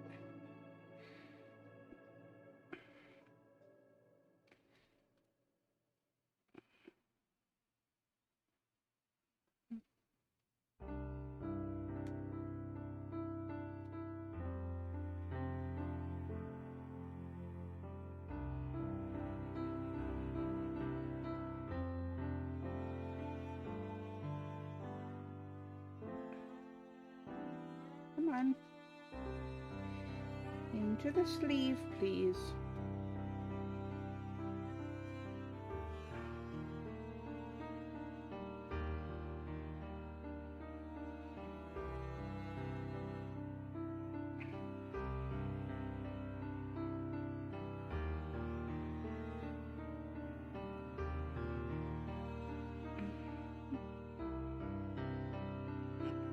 His head's backwards.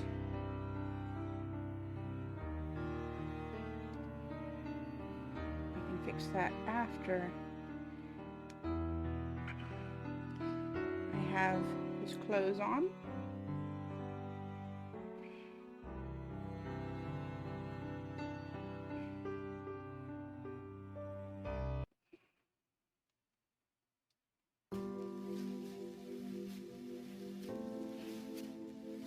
Get in there. Come on. Oh no, I don't think there's enough room in the back.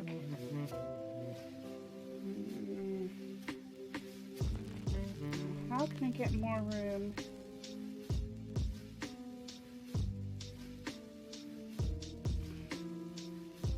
In the back.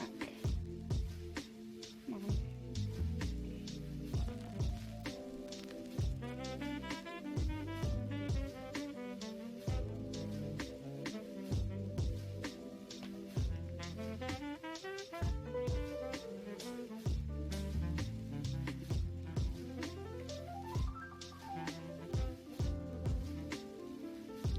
No, he's going to be wearing drawers underneath.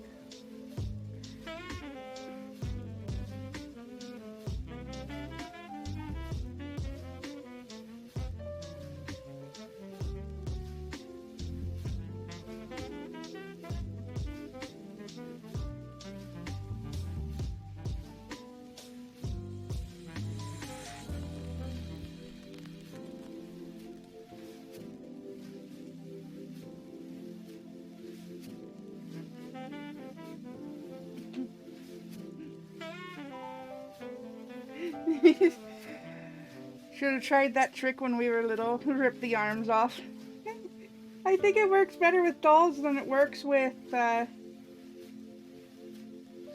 actual children. Now, pop that arm back in.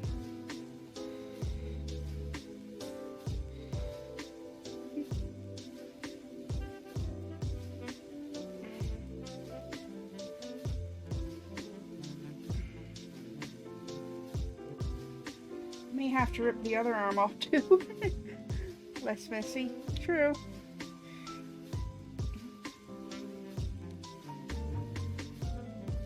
Yeah, I'm gonna have to pop that arm off too.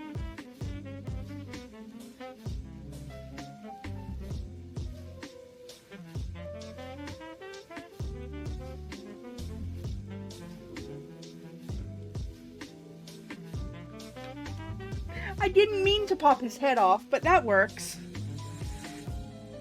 That dismemberment was an accident.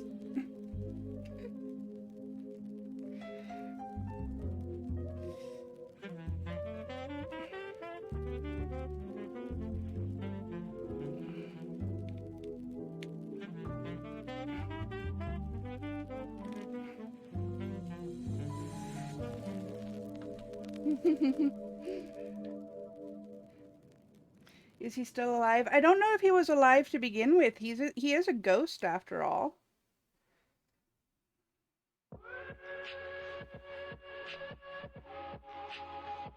Oh no. I tried this on before I put the second arm in. It doesn't fit now. Look at that.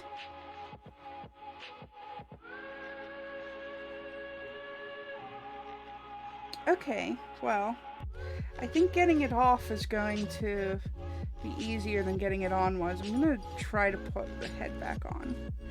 There we go.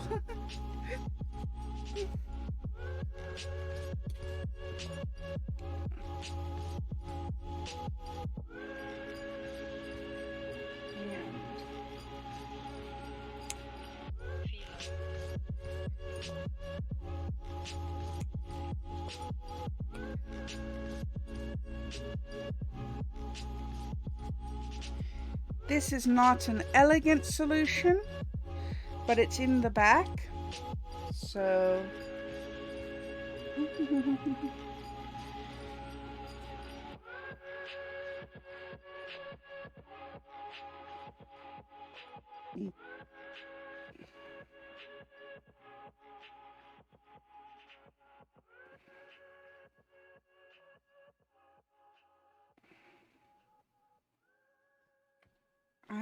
I'm not going to sew this.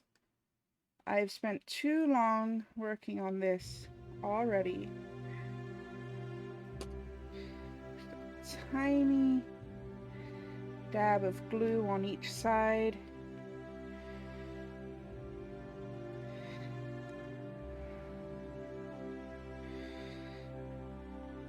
This cutting board doesn't get used for food anyway.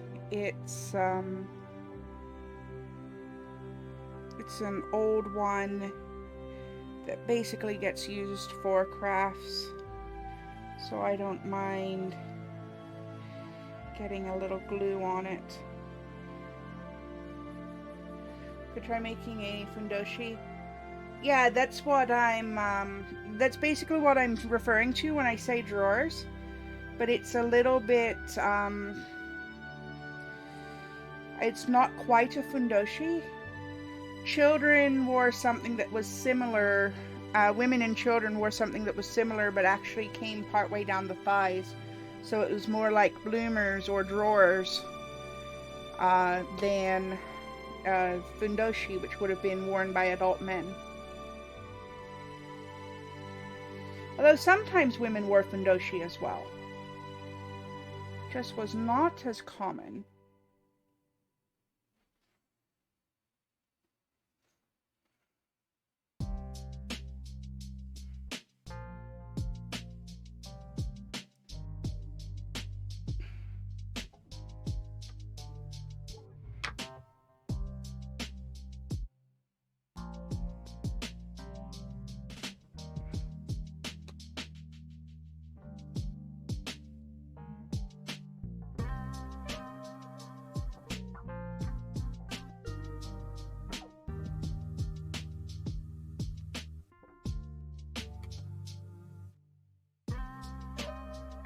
That's not going to be pretty in the back, but it's the back, who cares?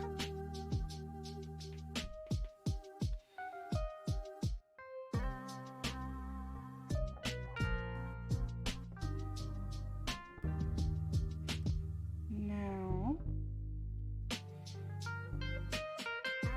stick the arms back in this thing.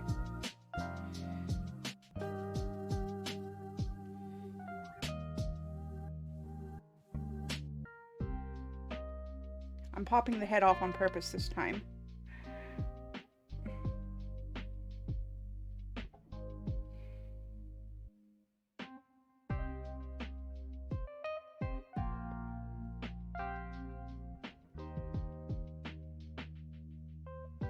I think it's his thumb that keeps getting caught back here. There we go.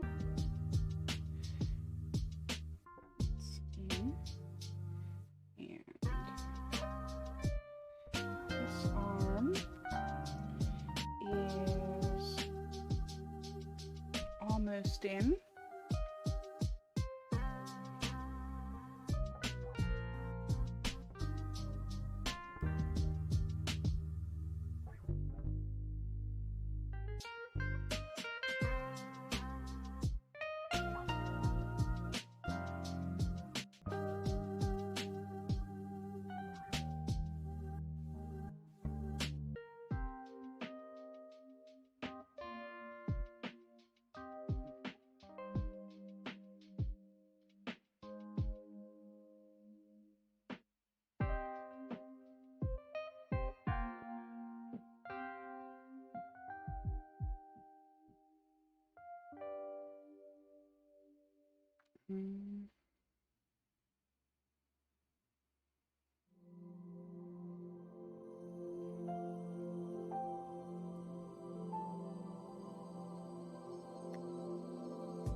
Sometimes dismemberment happens when you're making clothes for dolls.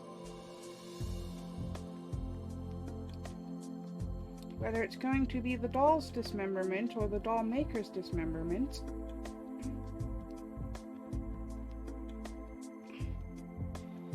depends upon the strength of will of the doll maker.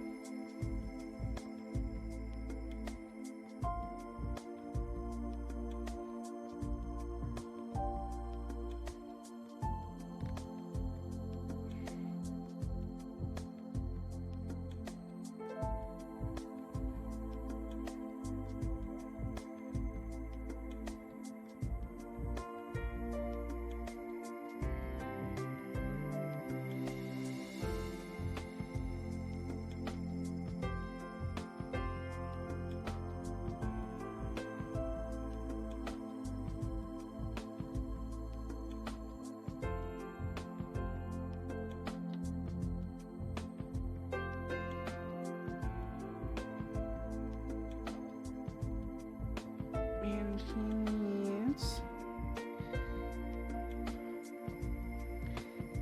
a little bit more room in the back, it looks like. Oh, that's frustrating.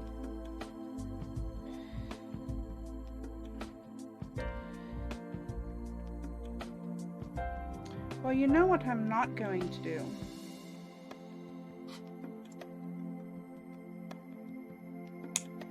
I'm not going to remake the whole damn clothes.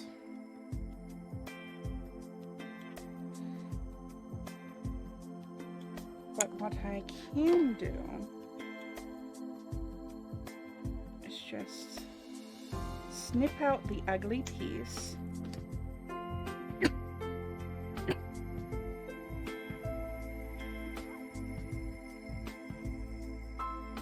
And get a much wider piece of the fabric to glue in.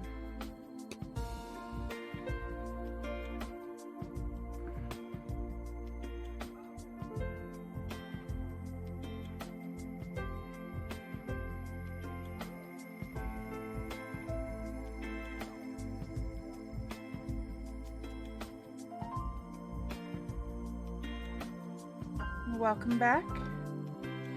I do apologize about the ads. I wish that I didn't have to run ads.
Paper clips somewhere here.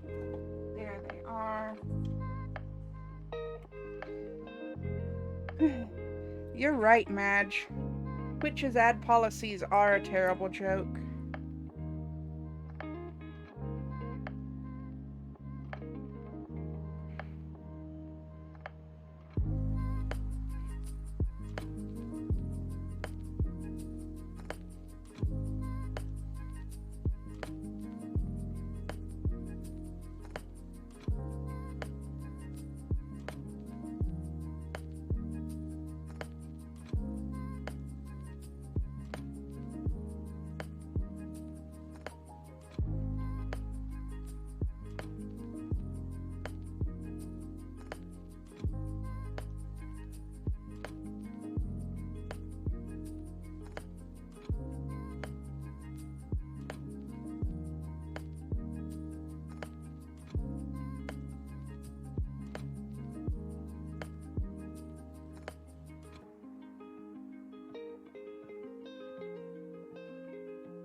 that's any better.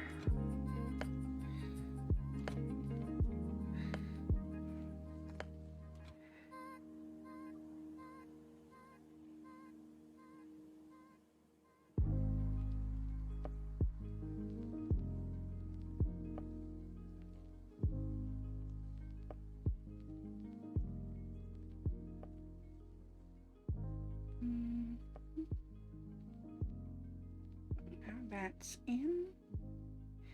And now, yeah, that gives me a lot more room.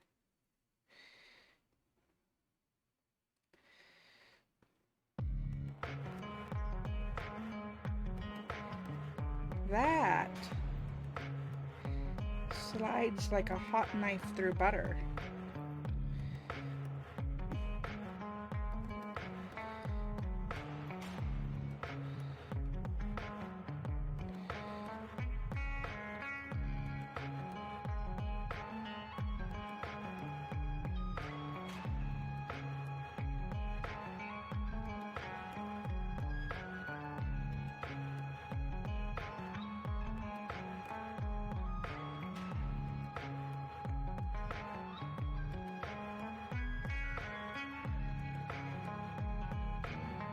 Just going to quickly do a reinforcement stitch here. I see that there's a bit too much gapping here for the glue to be able to do it itself.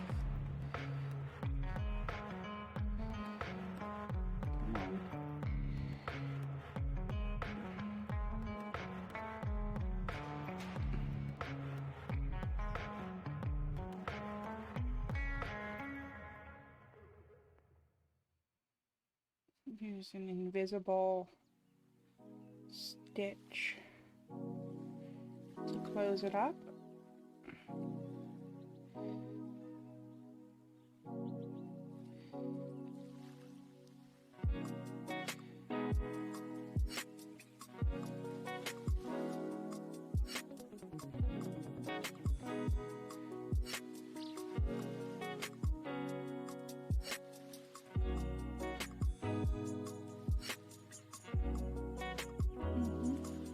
Sent me a Skype when I have a free moment. Alright, as soon as I've finished closing this little gap here.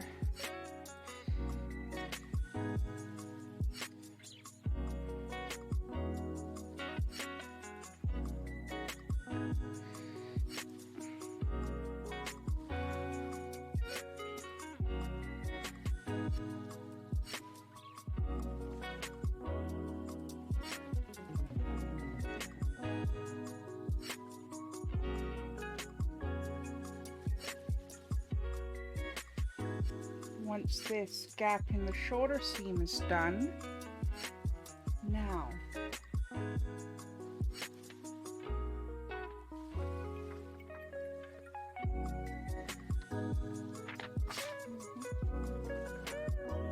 it's not right.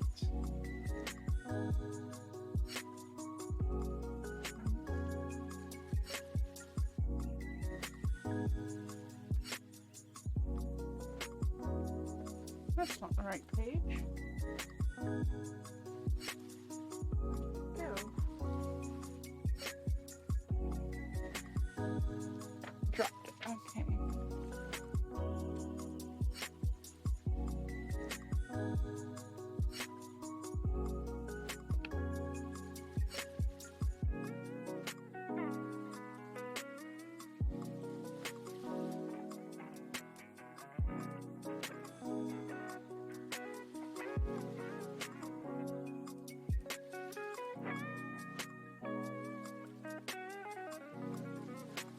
Now, I did just have to check something because I'm going to sew the front closed. And there are rules for how to overlap kimono, and I had to check that. Now, normally, the front of a kimono would overlap this way. unless the wearer is already dead, such as at a wake, or if the wearer has become a yokai.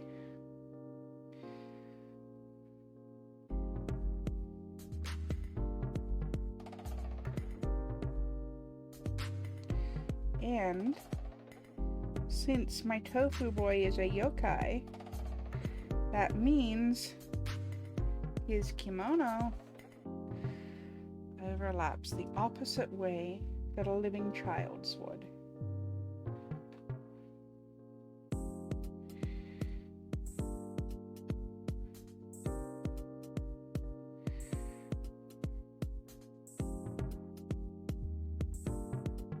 I'm just going to give it a quick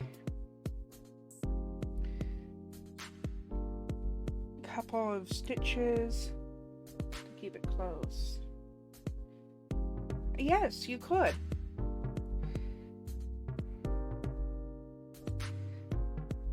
Now, in the modern era, you'd probably just be seen as very ignorant and corrected on it.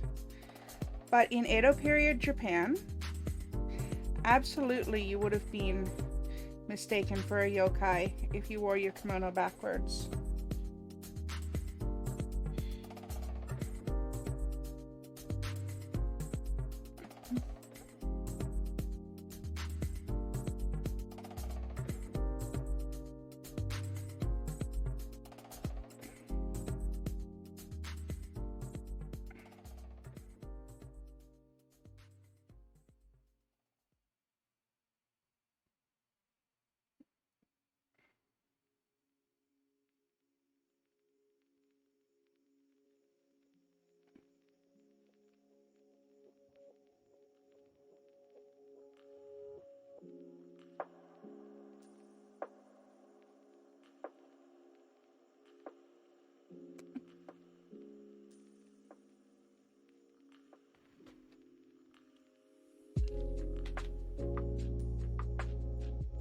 I'm just doing this so that I can ensure that the knot's on the inside. And I'm going to trim the tails a little closer.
Alright.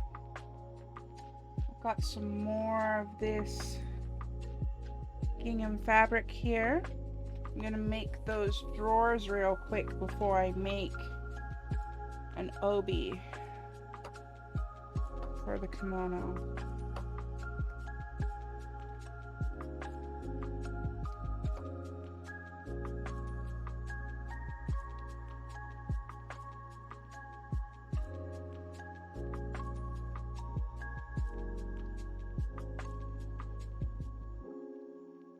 So they need to be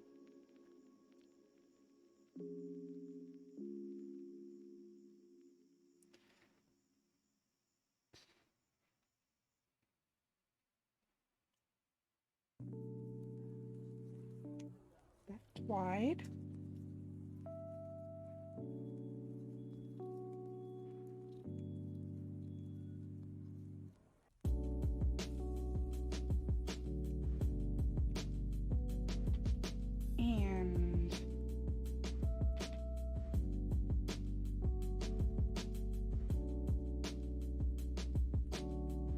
that long.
Actually, before I glue that seam, rather, I actually need to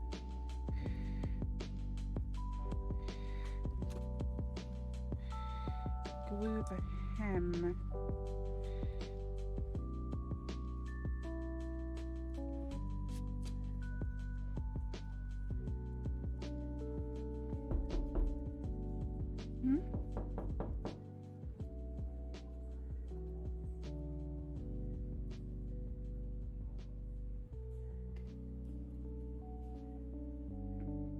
That works a lot better in horror games, or when I'm being loud enough that I'm gonna think that a neighbor is trying to get my attention.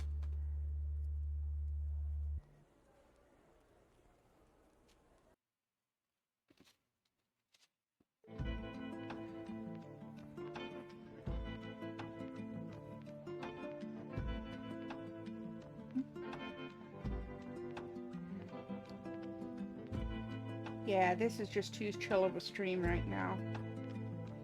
Okay.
they would normally tie with a drawstring on the inside. But on this scale, that's just not happening.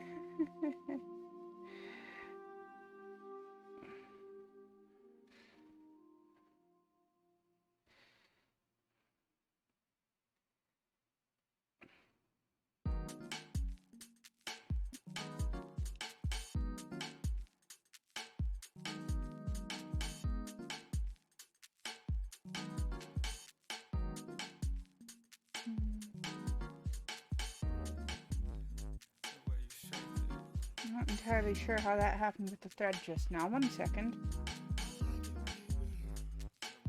Must have accidentally cut the knot off when I cut the tail.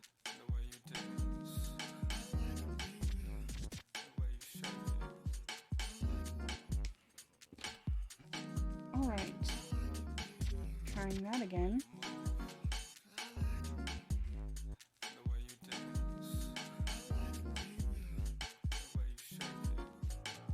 Now get these bloomers all the way up. And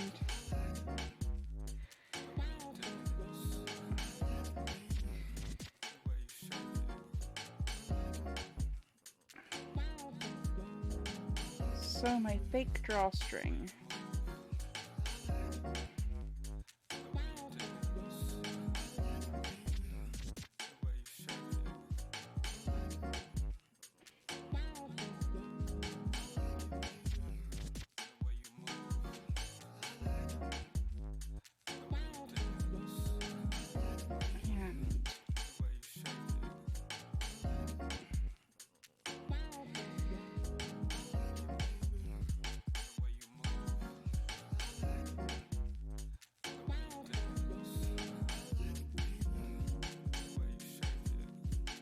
Going to stitch it to the kimono as well.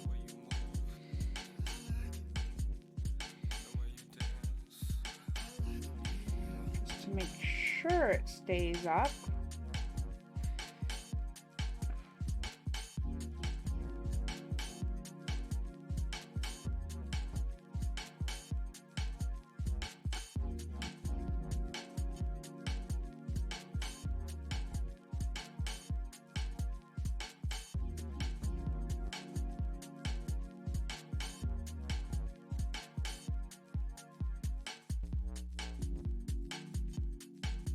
Also to make sure that the kimono stays closed just a little better. Poke through there. A little bit difficult with the glue. That's okay.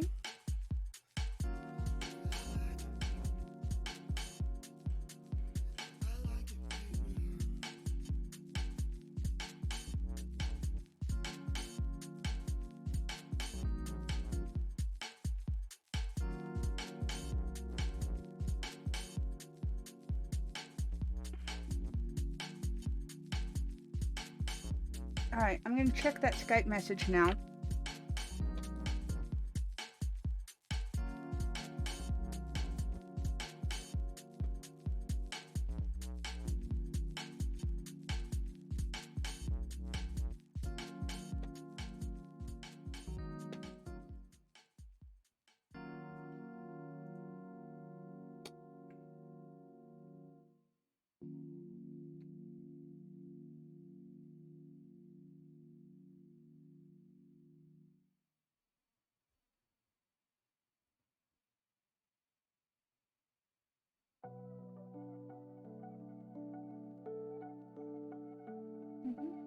Am I sewing the obi onto the doll?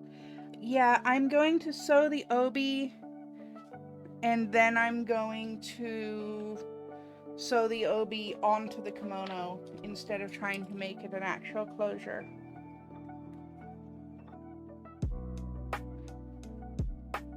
I'm just going to take a moment here and actually have that tea. For anybody who wasn't here when I mentioned earlier what tea I'm drinking today, It's from Bulk Barn, and it's just called Chocolate Energy Tea. It's a nice, tasty little tea.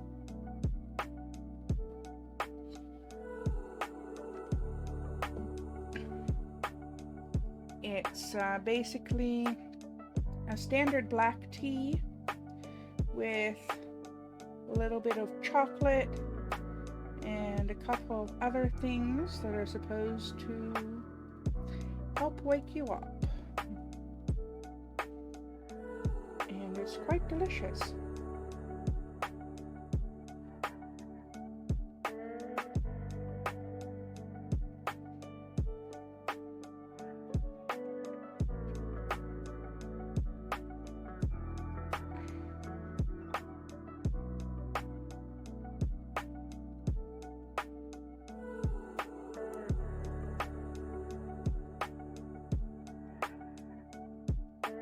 Alright, see you soon, Amalga.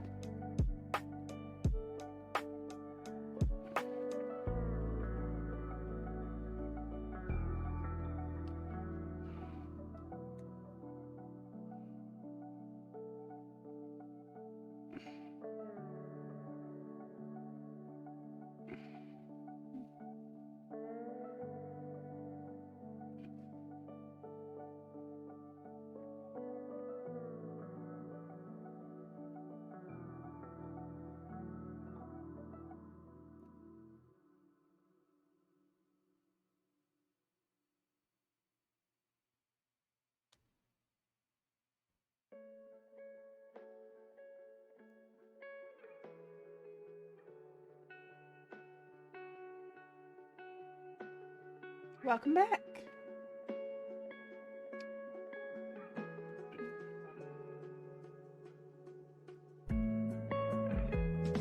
Alright.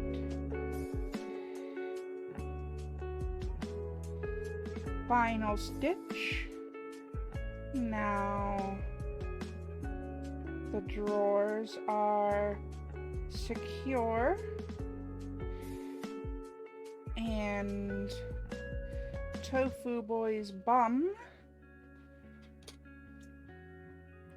is contained, which means he can have his head back.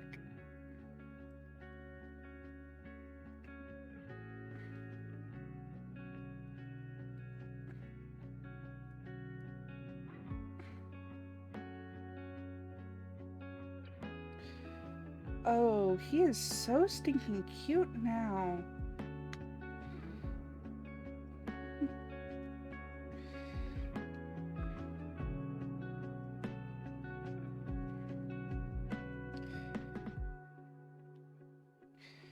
Oh, he's almost criminally adorable.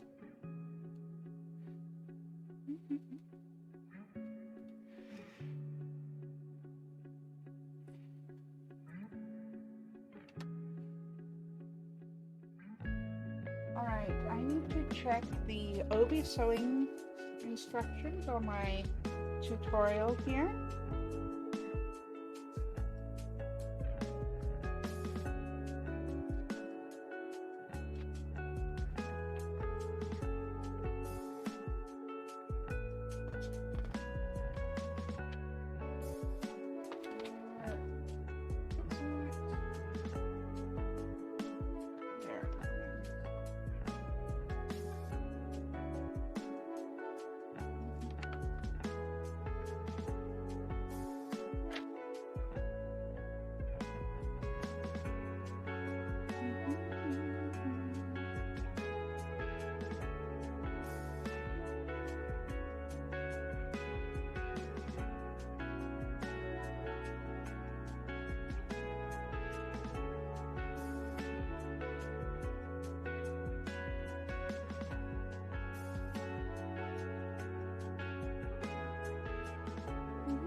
I still have to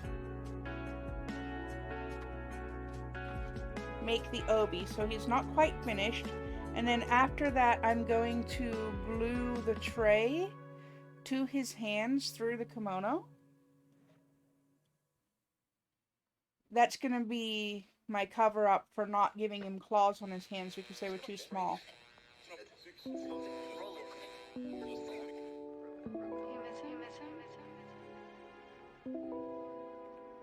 Every day.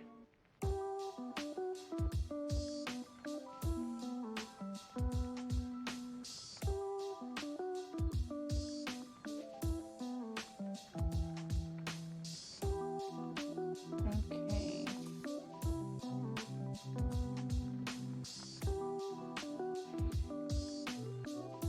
Now this obi, I am definitely going to have to join these two pieces together. I'm glad that I cut two pieces just in case.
Alright, I'm getting glue everywhere. That's fairly standard for me.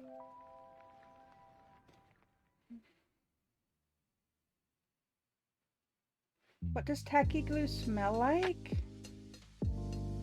Are you implying that I sniff glue?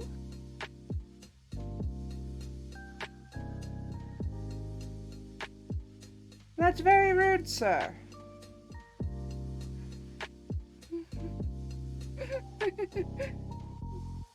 Oh, you're trying to tempt me into sniffing glue. There's a difference. Well, to be fair, it doesn't put off very much in the way of fumes.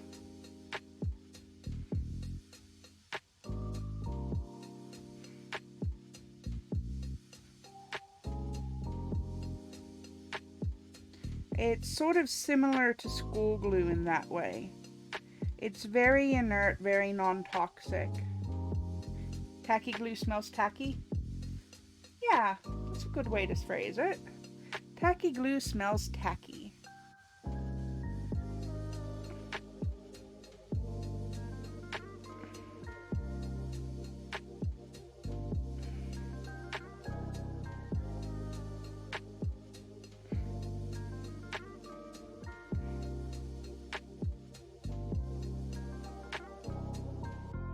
It smells like the school glue that American kids didn't want to eat. That's another good way to phrase it.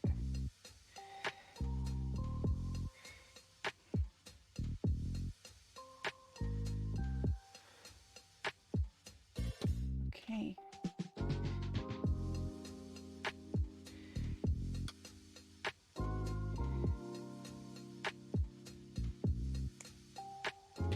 And with that, the little tofu boy has a complete outfit. He is not quite complete yet, but his outfit is. Can't believe I spent 3 hours just working on that. Okay. Where did I put your tofu tray, child? Where did I put your tofu tray?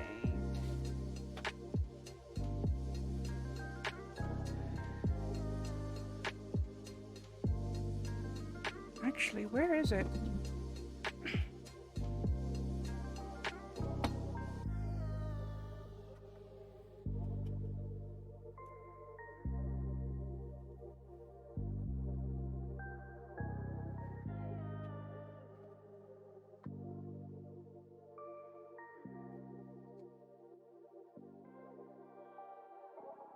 Oh no.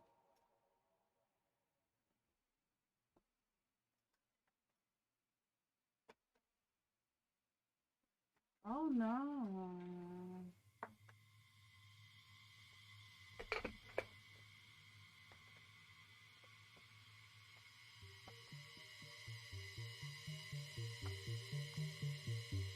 Well, that's going to be very unfortunate if I've lost that.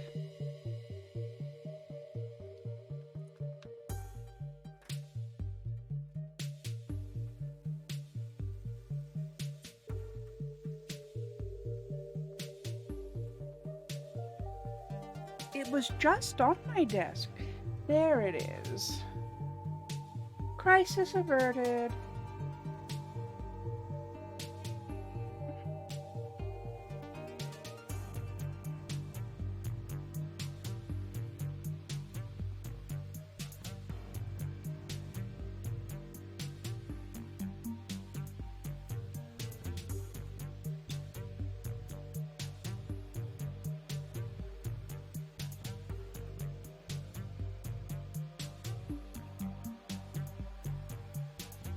Now, I just want him to look like he's carrying the tray with his sleeves covering his hands. And I think the easiest way to do that would be to actually glue the sleeves to the bottom of the tray rather than trying to get his hands involved at all. Yes, that is tofu. It's tofu made out of foam clay. I think the easiest way to do this would be to actually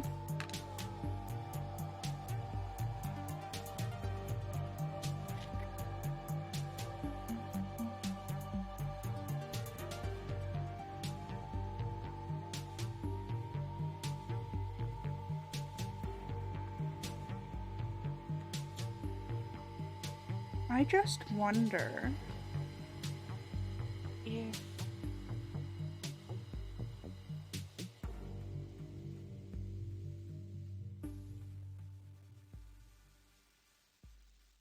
if I glued snaps to the bottom of the tray. Oh, your headphones died. I'm sorry to hear that. But I wonder if I glue snaps to the end of the tray, to the bottom of the tray, would it hold? Or should I just try to glue... I think I'll just try to glue the tray directly to the doll.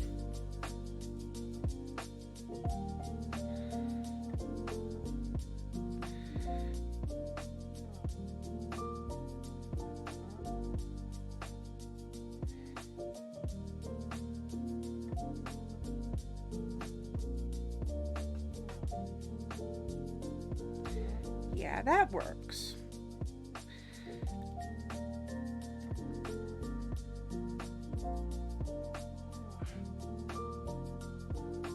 Squeeze that down. The tray is made of paper clay that I painted, and the tofu and hat are made out of foam clay. Foam clay I really like because it's lightweight and it leads a more sort of realistic hand-pressed look to the tofu as well. But he's finally finished.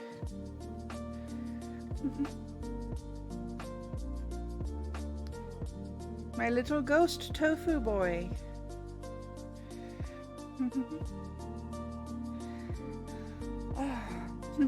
You had an idea for a children's story, except you don't think you can write it because it wouldn't fit within cultural norms. Yeah, I don't know if that would fit or treat culture with sensitivity, but it's a cute story idea. So the little tofu boy is complete.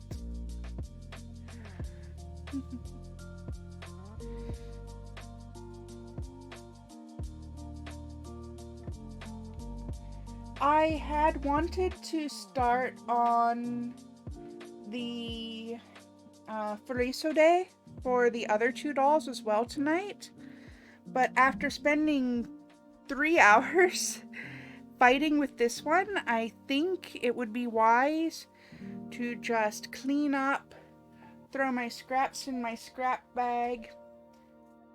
I like to cut up my fabric scraps and use them for stuffing soft toys.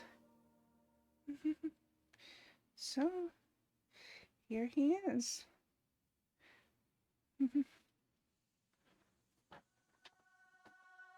I do not waste anything here. So fabric scraps are very good for using as a replacement for toy stuffing. Alright. To unplug my mini iron and let it cool down and clean up all of my stuff. Always clean up and put away after a project. Otherwise, you'll lose all of your stuff and be upset at yourself when you need it next time. But don't put it away too well or you'll lose it. As I've learned, unfortunately. So I'll have to get myself a little envelope or something to keep tiny doll patterns in. Especially these ones that I had to modify. But in the meantime, I'll just take a paper clip again and clip all of these together. You like the scissors? Yes, like the scissors, like the fabric glue. I'm sure they're in the same cupboard. I just can't tell you which cupboard. Alrighty. Who's online to raid today?